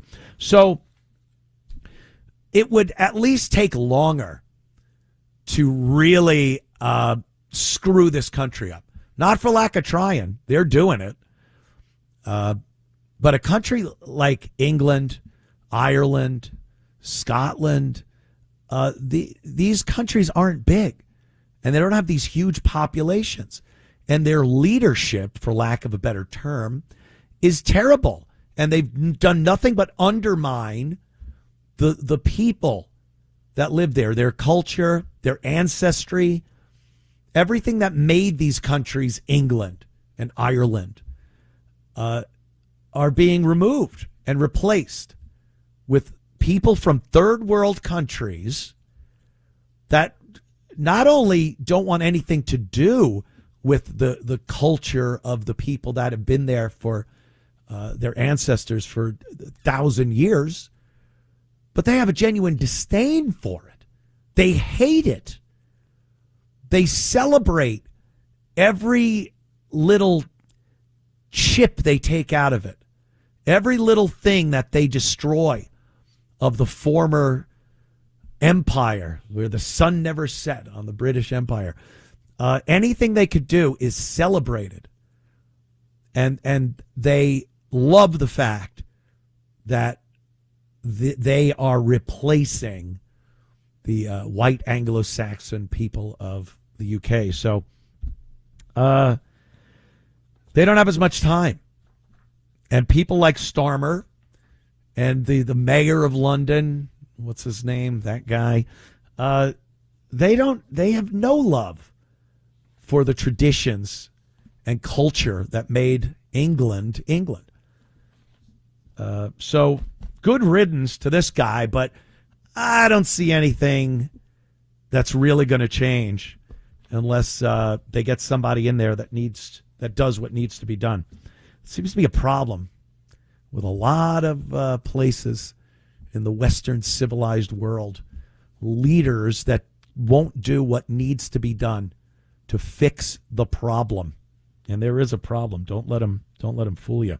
The other thing where it looks like Keir Starmer really tripped over his own shoelaces is this banning of 16-year-olds from social media. This is huge. Not in so much that 16-year-olds won't get to use social media. First of all, they will. There is a way around everything. Australia enacted this, and there are young people that see every single thing available online, whether it's using a VPN or some other app or program that can bypass whatever security that they put in place. But this isn't even really the issue.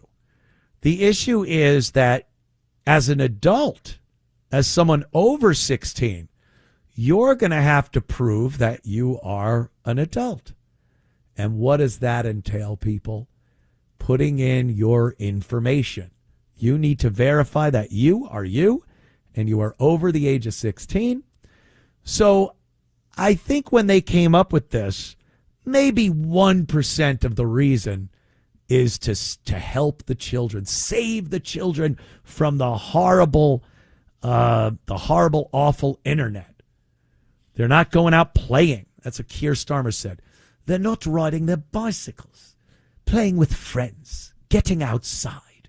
They're scrolling on the phones at all hours. And yeah, that's true. I remember my youth, and a lot of it was spent with friends outside. Times change. And it's a parent's job to make sure their kids are living a healthy lifestyle, and that includes phone time. At 16 and 17, it's pretty much it. Once you're 18, a kid is going to do what he wants to do. So you're really talking about 2 years. Anyone younger than 16, their parent really should tell them what they should be doing. They're still the boss. So you take away their phone, you learn about the tools available on a phone to limit their time and limit where they can go to and check the apps they have. But parents, they're too lazy. They want the government to do everything. And then once you allow the government to sneak into your house, you're done. You want to talk about entities that you give them an inch, they'll take a mile?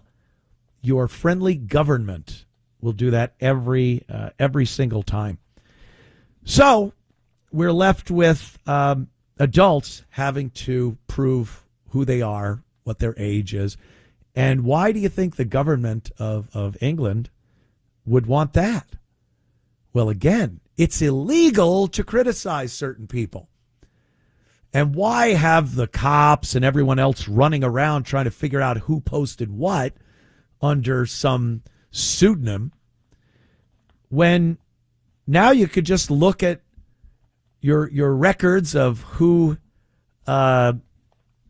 identified themselves to go on platforms like X and whatnot, and now you got them. Hello, what's all this then? What have you been posting? And you're screwed. That's the real goal here. And they always package it under protecting the children. We must protect the children. That way, if you argue it and go, I don't want to do this, they go, what? How could you not want to save the children? It's smoke and mirrors, just so they could get your name so you can't post criticism of the government or the third worlders they're allowing in to ravage your country. All right, don't go anywhere. We'll be right back. Hey, the Anthony Cumia Show. Thank you so much for tuning in on this Sunday, Father's Day. Hope you dads all had a great time. Father's Day and Mother's Day so starkly different, not just because of the people involved, but, you kind of treat mom like a queen on Mother's Day. She doesn't cook. You go out. You better go out to a restaurant, and a nice one. And you better have made reservations. And then you got to get her a nice gift, not a vacuum cleaner or something like that. Something nice. And you got to make sure the kids get mom something nice. And then Father's Day is pretty much just leave him alone. Just leave him alone. Let him sit and watch whatever he wants to watch on TV. Let him drink whatever he wants to drink. Let him hang out maybe with a couple of his buddies. And then, the wife and kids have the presents that they give him. But for the most part, Dad wants to be left alone. A day to yourself is like gold to a dad, right? I've seen it. I've seen it before. Let's see. Let's go to Sean here in Boston, Massachusetts. Sean, what's up, man? Hey, Anthony. I'm a big fan of yours. And I think after Kamala speaks, they should play the Looney Tunes theme. That'd be perfect. Everybody would be waiting for the Looney Tunes theme and forget about what she even said. She's a Looney Tune. She is. In this country, I hate to say it, you brought up England and Britain, but in America, if we don't stop illegal immigration, it's done. I'm telling you, Anthony, you worked hard, you're talented, you're successful. Enjoy yourself, my man. Just go out and enjoy it. Forget about this country. Millions of illegals, not illegals, but third worlders come in legally every year. They also get these vacation visas. If you ever been to Logan Airport or Kennedy Airport, they got vacation visas and they have all their worldly goods with them. Who goes on vacation with all their goods? Sean, where's your Boston accent? It's more of a hybrid because I'm actually from Maine originally. Not a true Bostonian. No. How come you sound just like Steve from Manhattan?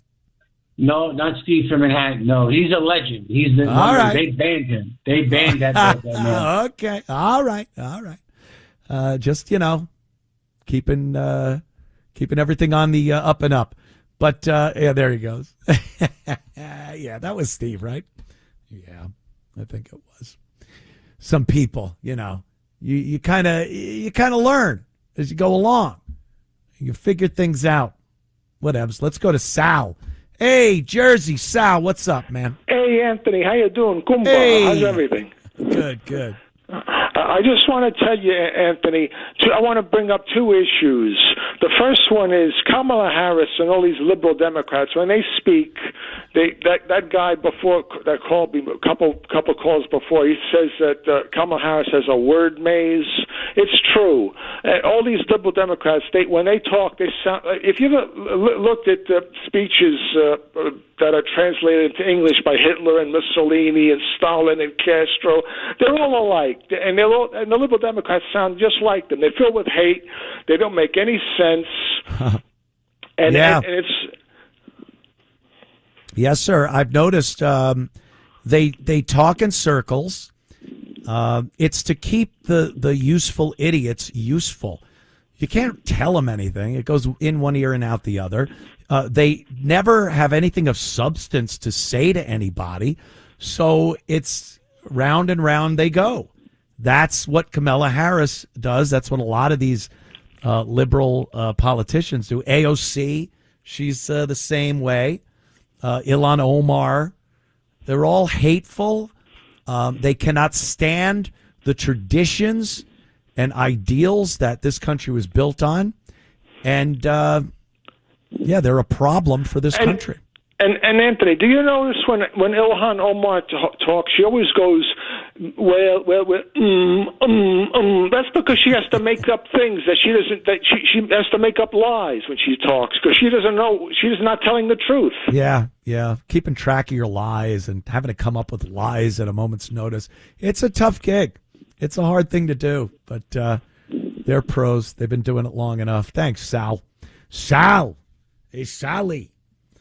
Let me see. I could do that for a couple of minutes. Rosie O'Donnell. I want to talk about Rosie. She's back.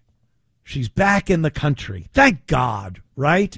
I was missing her so much. She got herself a brand new face. They took that face of hers, just ravaged by Trump derangement syndrome over the past few years. And I guess they pulled it back a little. They stretched it out a little bit. And she came back to New York. I guess she's going to be doing some Broadway show. But the other thing is she's going to be co-hosting for Jimmy Kimmel. And this is a little odd. Jimmy Kimmel's taking a 2 or 3 month sabbatical. What's that about? First of all, no one cares. No one cares. No one watches late night television. Do you know what we see? We see clips online. Go to X, go to Instagram, YouTube. You will see clips of Jimmy Kimmel, Jimmy Fallon, the other idiot that's on later than that. That's all. You'll just see clips because no one cares anymore. But Rosie, she's going to be standing in for Jimmy Kimmel, and Rosie was trashing the UFC crowd that showed up at Trump's UFC event at the White House. So we'll listen to what Rosie had to say about those people and her potential stint as the guest host on the Jimmy Kimmel Show. Back in a moment. Hey, I like your new RAV4. Thanks, yours too. What does RAV stand for anyway? To me, it's the Remarkably Advanced Vehicle. Really? To me, it's the Runway Approved Vehicle for its amazing style. What about Remarkably Adaptable Vehicle because of its versatile cargo space? Or Really Admired Vehicle? Oh, or Really Awesome Vehicle. It really is the Recreational Activity Vehicle.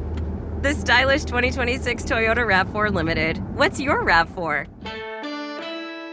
Suffering from dry, tired, irritated eyes? Don't let dry eyes win. Use Sustain Pro. It hydrates, restores, and protects dry eyes for up to 12 hours. Sustain Pro. Triple action dry eye relief. Spotify, it's Jay Shetty. Are you one of those media strategy people? Scrolling through spreadsheets, searching for an audience that pays twice as much attention to your ads than they do on social? Let me introduce you to Fans. And they're here with me on Spotify. Trust me, I know Fans. They don't skip, they stay for hours. They don't move on, they manifest. They're not a demographic group, they're fans. Spotify advertising. You're among fans. Tires matter. They're the only part of your vehicle that touches the road. Tread confidently with new tires from Tire Rack. Whether you're looking for expert recommendations or know exactly what you want, Tire Rack makes it easy. Fast, free shipping, free road hazard protection, and convenient installation options. Go to TireRack.com to see tire test results, tire ratings, and consumer reviews, and be sure to check out all the special offers. TireRack.com, the way tire buying should be. It's the Anthony Cumia Show on the Red Apple Podcast Network. It's the Anthony Cumia Show. Talking about Jimmy Kimmel will be taking a sabbatical. I guess it's just so hard, doing that show. Maybe he'll do something easier like, roofing, maybe HVAC work. Oh, I just need some time off from trashing Trump and listening to vapid left-wing Hollywood idiots sitting next to me. Wonderful. So he's going to have guest hosts. That's how he's going to handle this. Some guest hosts. And Rosie O'Donnell has been picked as one of these guest hosts. I guess she's going to stick around the old United States for a little while longer. And she, of course, moved to Ireland because of her horrible Trump derangement syndrome. She got a facelift. Doctors took some of the wrinkles out of her face. That had to be a job, I bet you. So here's what they say. Jimmy Kimmel is taking the summer off, and he picked the one person guaranteed to drive Donald Trump insane to sit in his chair. Really? Do you think that's going to drive Donald Trump insane? Do you think Rosie O'Donnell doing Jimmy Kimmel's crappy late night show is going to be on Trump's radar at all? Maybe a throwaway line on her first night. He might say something about what a slob she is. He did famously call her a slob. He called me a slob once. He called Opie and Anthony, those two slobs. I don't hold a grudge. It's just gonna drive Donald Trump insane. Kimmel wasn't subtle about why he picked her. Quote, as a special treat for our commander-in-chief, I asked one of his all-time favorites, Rosie O'Donnell, to be here to keep the hits coming. They really think much too much of themselves. They're so full of themselves. They actually believe that they are somehow getting to Donald Trump when they go on and do the same thing all of their other liberal, imbecile co-workers and other talk show hosts and Hollywood stars and comics and musicians. Really, Rosie's going to be the one that sets them off. You're welcome. And all I ask in return, Mr. President, is that you don't do anything stupid while I'm gone. Kimmel announced he's stepping away from the show for 2 months starting in July. His replacement of choice, the comedian Donald Trump, has spent literally decades attacking. Really? Has Donald Trump spent decades attacking Rosie O'Donnell? This is how overly dramatic these people are. This is how insane they are. He called her a slob during the 2016 debate. When he left Ireland, he made a joke about revoking her citizenship. Can't be done. We know that. And that's trashing her for decades, attacking. That's what they said, attacking. That includes last summer when he posted that he was giving serious consideration to revoking her citizenship and calling her a threat to humanity after she moved to Ireland following his election. Yeah. She didn't take it quietly. She's been clapping back ever since. This is also the same show Trump's FCC chair threatened to pull off the air entirely last year. Disney caved for a week. Kimmel came back anyway. Now he's leaving for the summer and putting Trump's least favorite person in the chair. Really? You don't think some of the least favorite people have been people he's blown up? The line of succession for Ayatollahs over there in Iran, maybe? Not some fat cow that he called a slob? That's his least favorite person? Oh, boy. She's clapping back, though. Here she is talking about the people that showed up at Donald Trump's UFC event on the White House lawn last week. And I guess she was walking out of a venue, and somebody asked her a question, how she feels about that. And AC2, here's her response. Rosie, we have to get your opinion on the UFC event that happened at the White House over the weekend. It was disgraceful and embarrassing, and he should be ashamed of himself for doing it. Did you hear about the fighter who called Michelle Obama a man? Yes, and that's exactly what Trump is, and that's exactly what his fans are: racist, homophobic, un-American. Can you give advice to parents who are dealing with children who might be in a similar situation to your daughter? Just do your best and love them. We appreciate Oops. it, Rosie. Thank you so much. Ciao. Threw her that softball about Donald Trump and the UFC event and the fighter that called Michelle Obama a man, and then nails her right between the eyes with, what advice would you give parents dealing with children like your daughter, who, drug addict, ended up in jail? Just support them. Support them. By getting your fat ass on a plane, an Aer Lingus flight over to Bonnie, Ireland. Just always stay by them. And by them, saying by them, I mean thousands of miles away from them. Holy moly. She's a disaster. But there you go. He's racist, homophobic. Of course. It was disgusting and degrading and demeaning and whatever else you could come up with.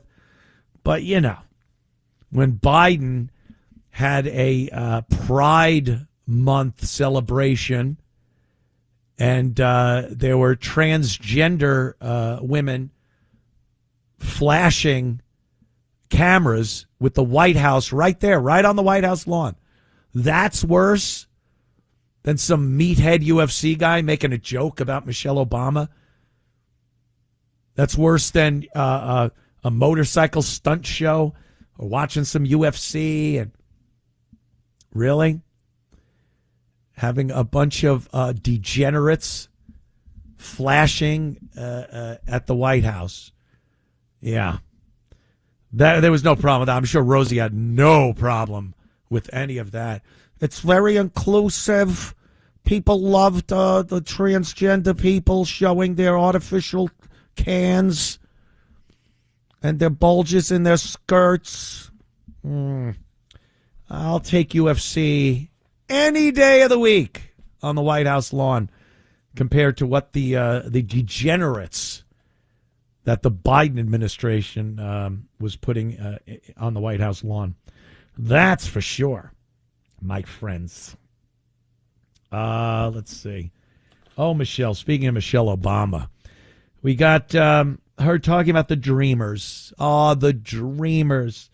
AC9 is this clip, and Michelle will let you know that the Dreamers, you know, illegals that have come here, they were anchor babies. They've grown up, and they are now dreamers for some reason. Again, they give them these names. They use terminology for laws, the SAFE Act, when it's nothing but keeping people unsafe. things like that. So dreamers, they're dreaming of a better life, and you're trying to take that dream away.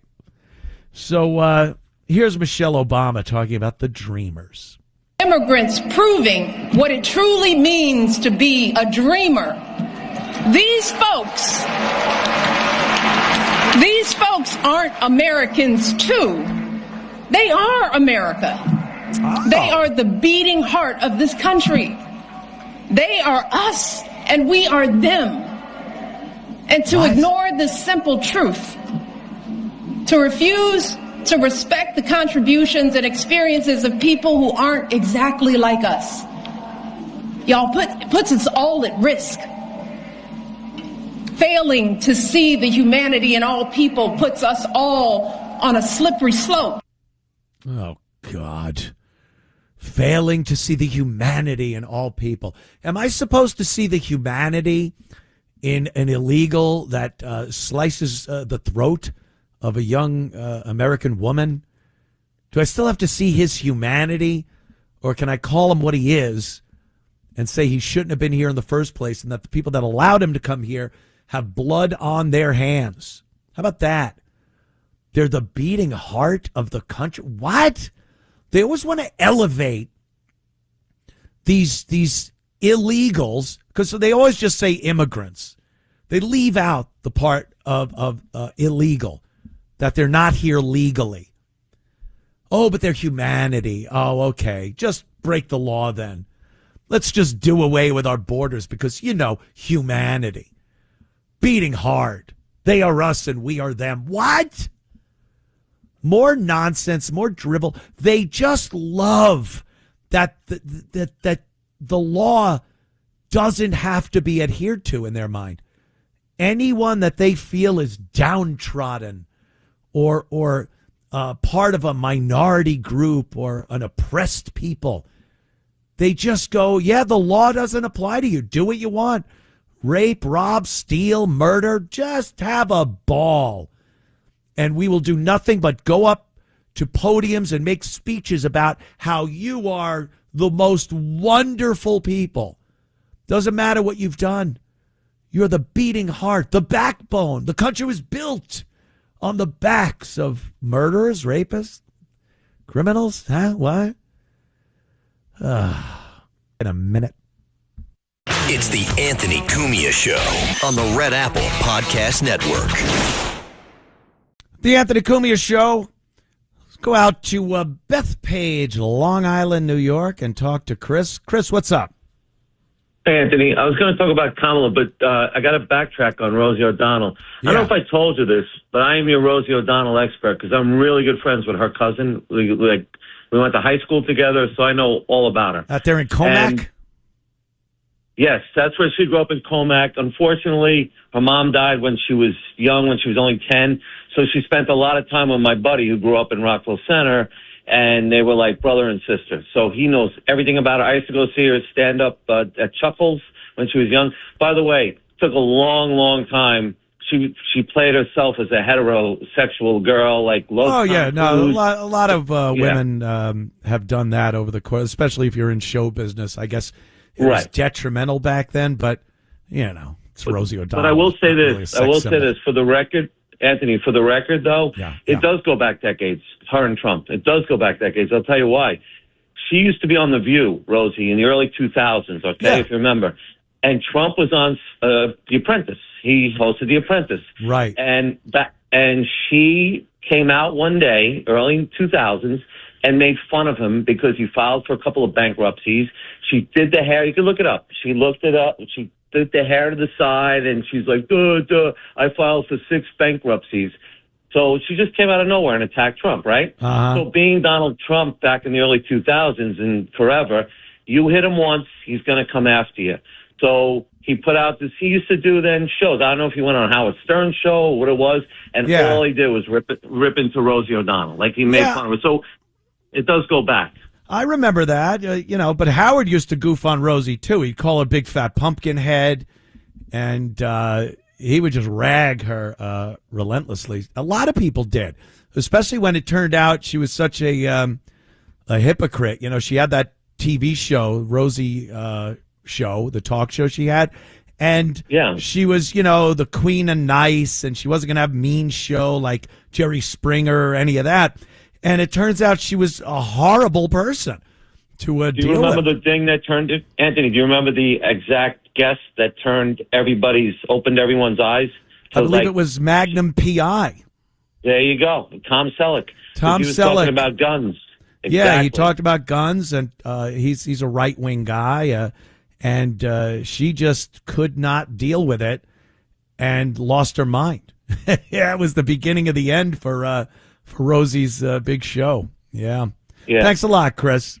Appreciate it, man. Yeah, that's just they're all hypocrites. What was the other one? The other lesbian with the talk show that was just a pain in the ass for everyone who that worked with her. What the hell's her name? Such a mental block with these pieces of garbage. Anyway, not the Queen of Nice, that's for sure. Hillary Rodham Clinton. She's finally so brave of Hillary to finally speak up about Joe Biden making a mistake by running for president for a second term as president. Really, Hillary? You could look up X posts, social media posts, where Hillary is backing Joe Biden to no end. He's the greatest. He's sharp as a tack. Everyone loves him. The interns can't keep up with him at the White House. He's so, oh my goodness, an amazing, works hard. And now she's finally breaking her silence on this and saying that it was a mistake, that she believes that's what cost the Democrats the presidency. I guess there's no love lost between her and Kamala Harris. But AC5, let's listen to Hillary talking about Biden. And all of a sudden, she's all brave. If she would have said this even halfway through his term, people would have been like, wow, look at that. But all of them were behind the scenes trying to undermine their dementia-riddled president. But, let's listen to Hillary. He made a terrible mistake. He made a terrible mistake for himself, his legacy, and for the country. He had said that he would not run again. And, counterfactual narratives are always a bit tricky. But I believe if he had kept to that plan and said in, say, the late summer of 23 that he wasn't going to run, that he was going to pass the torch to the next generation, we would have had a real contest. And very sadly, I believe whoever emerged from that contest, whether it was the vice president or a governor or a senator or anybody else, would have beaten Donald Trump. So I think it was a terrible miscalculation on the part of President Biden. But once he didn't move, and did not, admit that he had said he was going to step aside and then decided not to, and held on for as long as he did, we were in a terrible dilemma. Oh, well, why didn't any of you open your yap back then? Why didn't you say, hey, we got to get rid of this guy? He's senile. He cannot possibly win. And if he does, he certainly can't be the president. He's a mess. None of you said that. You all lied. All of them. And the mainstream media was right there as the propaganda machine pumping out all the garbage and BS about Joe Biden, sharp as a tack. Oh, my God. He's the greatest, most alert, aware president. Where was Hillary Clinton then? Where was Chuck Schumer? Where were all of these Democrats? They were all over the mainstream media saying how wonderful Joe Biden is. Maybe if enough of you idiots said something to him, he would have said, yeah, okay. I obviously don't have the support of my party. Maybe I should pack it in. You emboldened him by kissing his ass on television. You guys, he believed the BS. Just like all of you dumb liberals out there. Joe Biden believed the crap he was hearing about himself from the liberals and the Democrats. I must be great. I'm doing great. They're all saying I'm wonderful. I must be great. No. They couldn't drag him across the finish line. And was Hillary trying to say that all Kamala Harris might have needed was a little more time as the candidate? That if Biden backed out, because she said maybe it was the vice president, maybe a governor. I think she was just being nice, because the last thing they needed was for Kamala Harris to have even more time to look like the idiot she wound up looking for as the presidential candidate for just a few months. Never mind 2 years of campaigning as the Democrat presidential candidate. So you could tell Hillary cannot stand her, knew she was going to lose. And, she wanted a viable candidate. I think any Democrat would have liked something. What are they going to do? Draft someone? You say, all right, let's all get together. We'll put Gavin Newsom. He's our guy. That's going to be our Democrat candidate for president. But Joe Biden, I think they were at war with each other so badly that Biden immediately endorsed Kamala Harris. And they're like, well, we're sunk. That's it. We got to go with Kamala. And thank God she lost. All right, don't go anywhere. Plenty more show to go. It's the Anthony Cumia Show on the Red Apple Podcast Network. It's the Anthony Cumia Show on this Sunday, Father's Day. Thanks for joining us. And, boy, this Elon Musk becoming a trillionaire, the first trillionaire in history. First trillionaire private citizen. Governments have been trillionaires, but pretty amazing. Pretty amazing. This guy, Elon Musk, I think, has been more influential in the 21st century than anyone else. All right, maybe like Steve Jobs. Steve Jobs, I mean, he's gone, but his legacy lives on. The invention of the iPhone changed the world, just changed the entire world and the way it operates. You could look at that product and that vision of Steve Jobs as a moment in history where everything shifted and went in another direction. And it's been so just a huge influence on people. And I think Elon is doing the same thing. And to see people, politicians, Hollywood, the usual suspects, to see them just bashing him, this guy, through his innovations and his dreams and visions that have come to fruition and things he's working on now, the Neuralink. Look, I don't want a chip put in my head. But if you're blind or deaf and there's a way to bypass whatever problem in that chain from sound to hearing it in your brain and seeing something, that would be miraculous. That is a miracle. And the fact that he's working on that, his companies that are worth $1 trillion, it's another thing that dummies don't seem to understand. They honestly think he's asleep on a giant mattress full of cash, $1 trillion in cash, and it's all his. And if he wanted to, he could use it to buy everyone on earth an ice cream cone or whatever. And it shows how stupid these people are, how ignorant, with no knowledge of how business works, how wealth works, how extreme wealth works, corporations, shares in a company.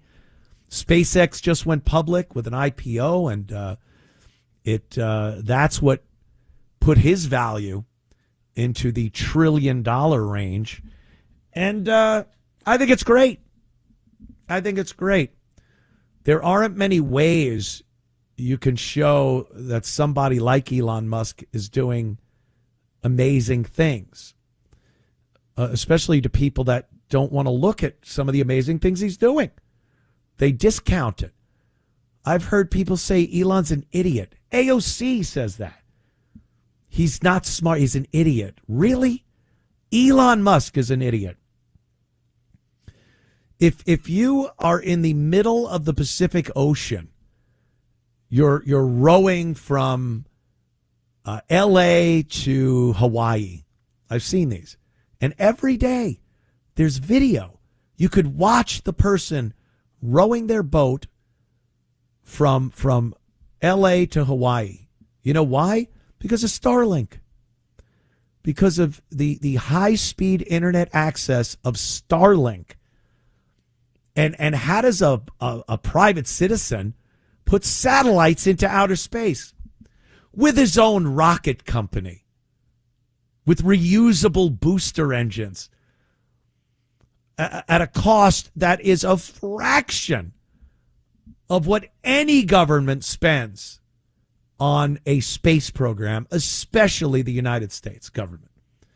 Remember that? The $1 million toilet seats on the space shuttle and $500,000 hammer. And that's the effect that Elon Musk has on the world. Electric vehicles, the darling of the liberal left, the Green New Deal, this, that, the other thing, or the New Green Deal, whatever.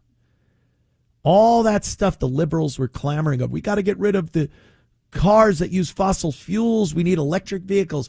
Elon Musk builds a company. It's the most successful car company in the world. Not just electric car company. This is insane what he's done. And the second he says, I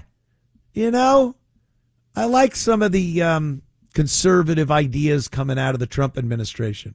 I don't like that government spending is crazy. These illegals, I came in legally, South African immigrant, and I did what needed to be done, and I'm proof that it can work. Maybe the illegals aren't. The second he started saying that, he's garbage, he's crap, he's a liar, he's a grifter, he's robbing taxpayers of their money. Through Elon Musk's companies, his employees pay hundreds of millions of dollars in taxes. Hundreds of billions of dollars in taxes. And then they gripe that, Elon Musk pays less in taxes than a teacher. Because, again, they don't understand that Elon, by himself, as a private citizen filling out his taxes, probably doesn't make that much money. He doesn't draw a lot of money out of the company to pay himself. What, a couple of $100,000 probably? He's certainly not living a lavish lifestyle, going out to the most expensive restaurants, driving a parade of luxury vehicles, and living in a palatial mansion. That's not him. Now, his companies pay a lot in taxes, but try to tell that to the likes of Liz Warren and Bernie Sanders and Chuck Schumer again, and they don't want to hear it. And Adam Schiff. Adam Schiff's another one. Because the second Elon Musk's value, companies, equity, became $1 trillion, well, these Democrats, they can't get on camera fast enough to tell everyone how they should spend his money. They love spending other people's money. While Elon employs millions of people, at least hundreds of thousands of people, with the various companies that he's responsible for creating, what has Adam Schiff done What has Liz Warren done to employ anyone? Their own jobs are being paid with money out of your pocket. And then their job seems to be to get their hand into your wallet to take more money. And the more successful you are, the more they want you to pay. And I don't know, I kind of like the fact that Elon Musk is in control of his company's money and what is done with it. I trust Elon. He's got a good track record of utilizing his money to make, the earth a better place.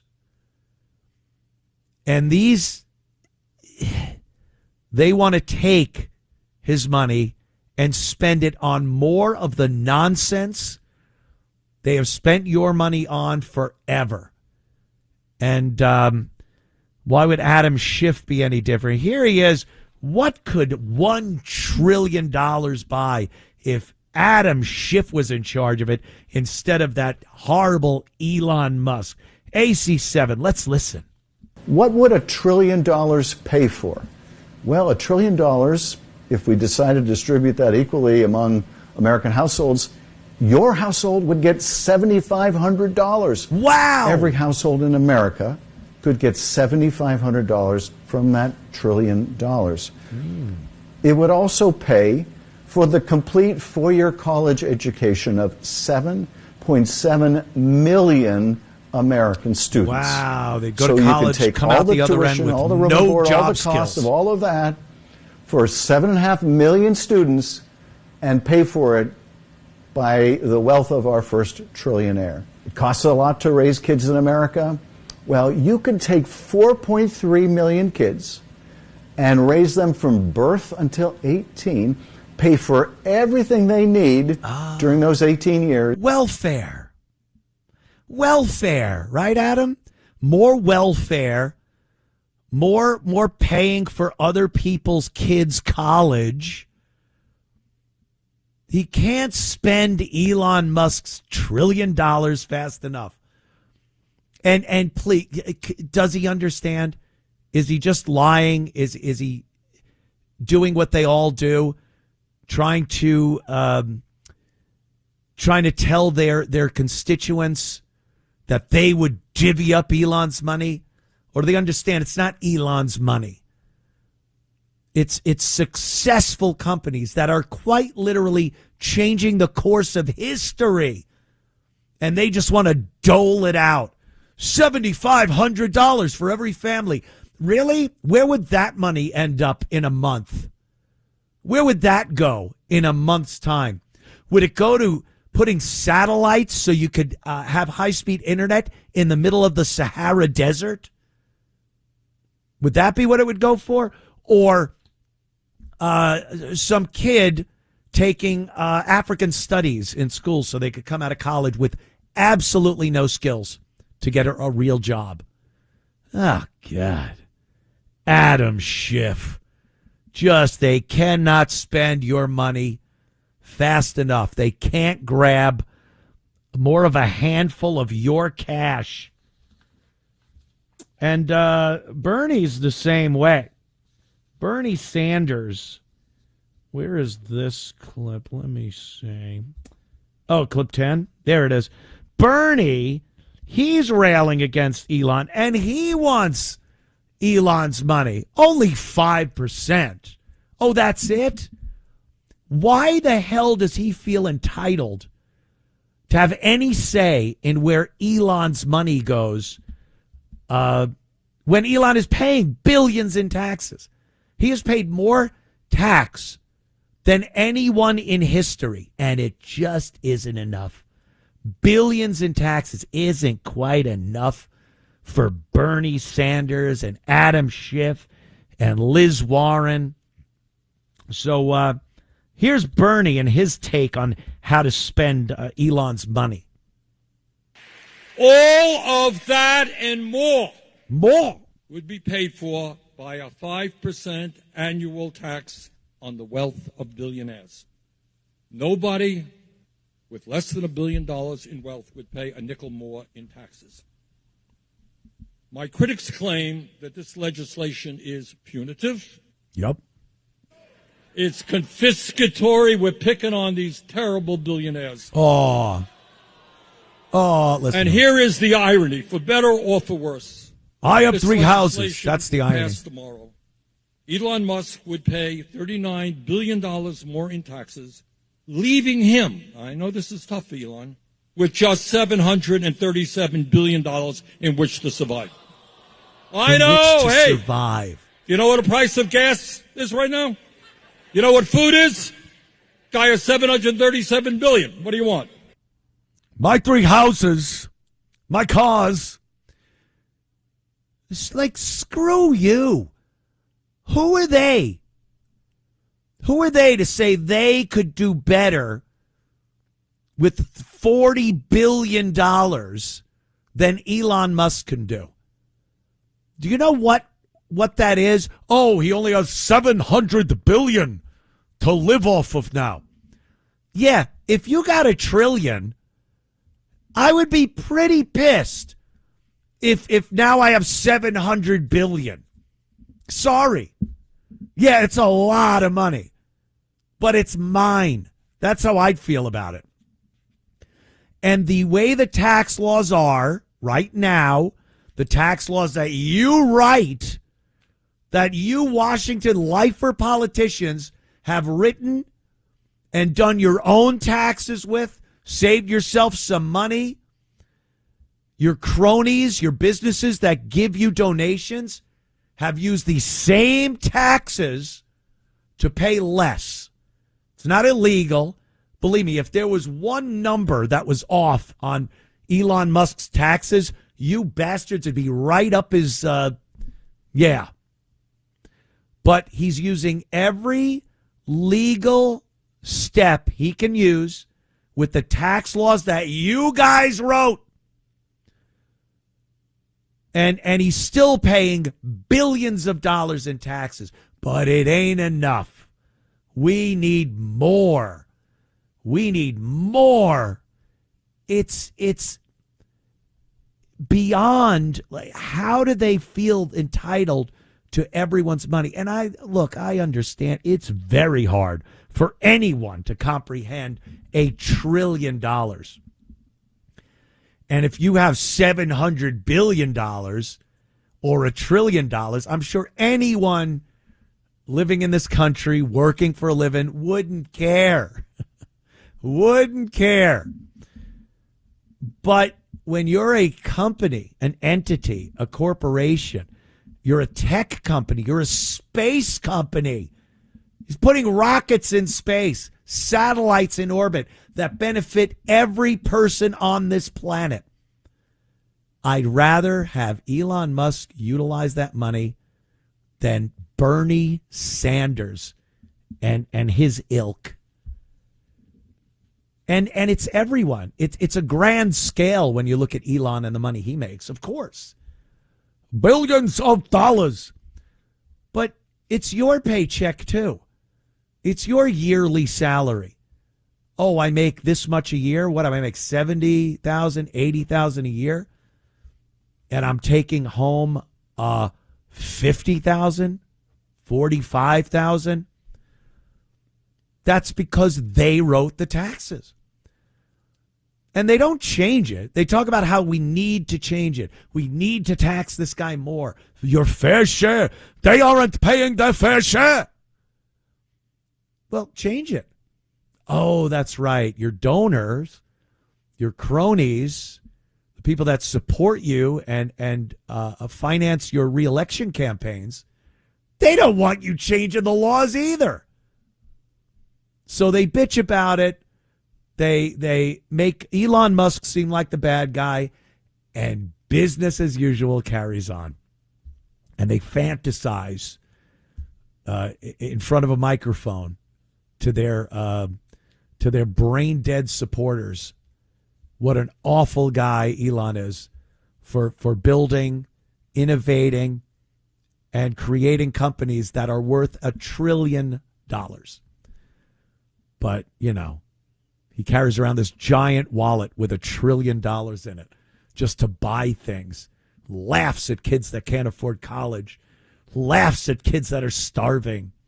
All the things the government is supposed to use the tax dollars that they already have to take care of.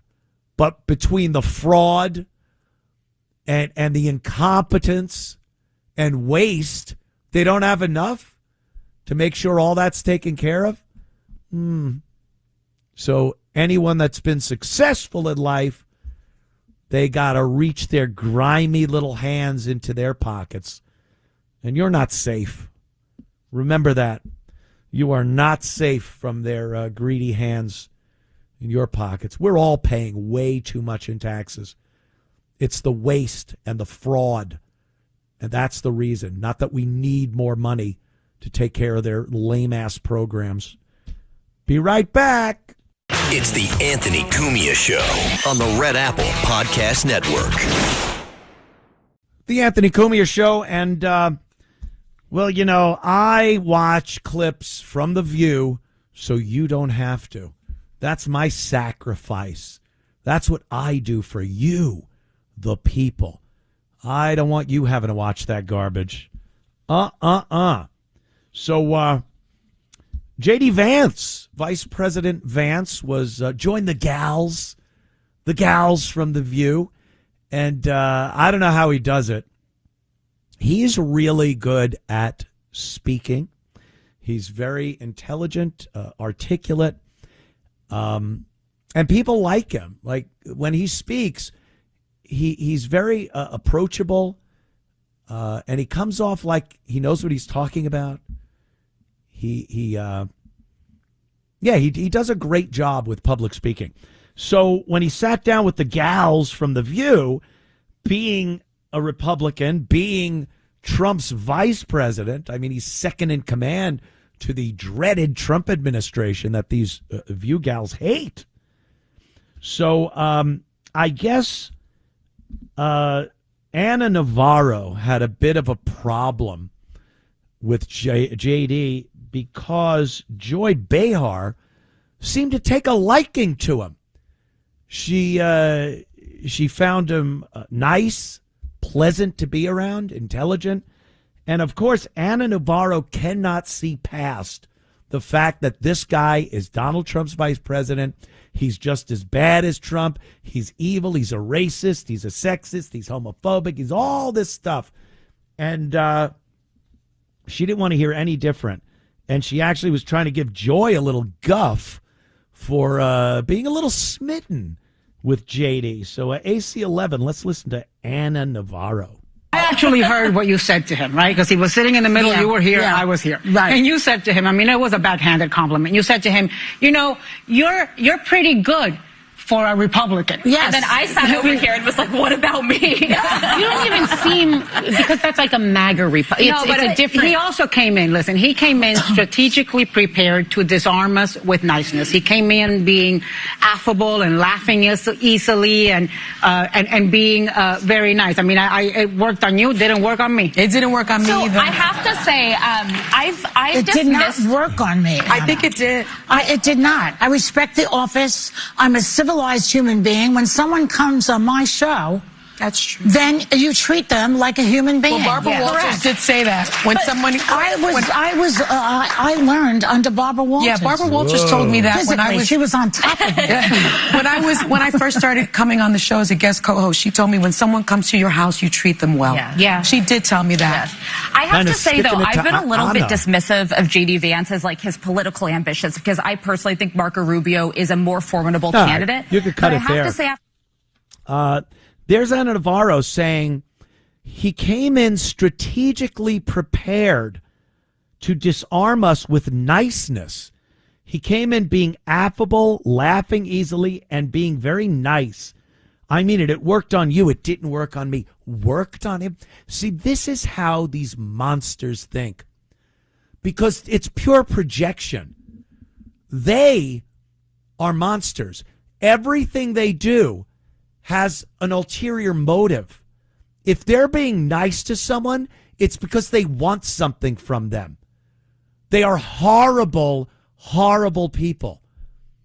And the fact that J.D. Vance even went on their show and sat there and was a nice guy, pleasant, laughing, affable. She looks at that like, oh, what a piece of garbage he is. How dare he be nice? How dare he answer our questions nicely and not get into any type of argument with us? That's how they think. If they see someone being nice, they must be trying to pull one over on you. Imagine going through life like that. How miserable do you have to be that if somebody, especially someone you might not agree with, if they're nice to you, it means they're trying to get you. It didn't work on me. What were you supposed to do? Go on a date with the guy? Is that what it had been? And then Joy has to come out and say, no, it didn't work on me either. It didn't work. Oh, perish the thought. You say, wow, you're pretty good for a Republican. Pretty nice. A little, backhand, a little jab for the opposing team. But he was being nice. I saw plenty of clips from that show. He was pleasant to be around. That's how J.D. Vance is. He's pleasant when he's speaking. He's quite an opponent when you have to debate him. I would love to see Kamala Harris try to debate him. But to say, he came in strategically prepared to be nice, you piece of garbage. Oh, my God. All right, folks, another Sunday night spent with you, the fine people. I'm Anthony Cumia. This is my program, and it will return next Sunday, 8 p.m. Eastern Time. Thanks, everyone, for tuning in. I hope you had a great Father's Day, and enjoy your week, which starts Monday morning tomorrow. Thanks for listening to the Anthony Cumia Show. You can hear the Anthony Cumia Show Sunday nights at 8. If you like the podcast, share it with your friends and listen anytime at WABCRadio.com and download the WABC Radio app. Hit that subscribe button on all major podcast platforms. Plus, follow WABC on social on Instagram, TikTok, Facebook, and X. See you next time for a new episode so you never have to wonder. What the heck is going on here?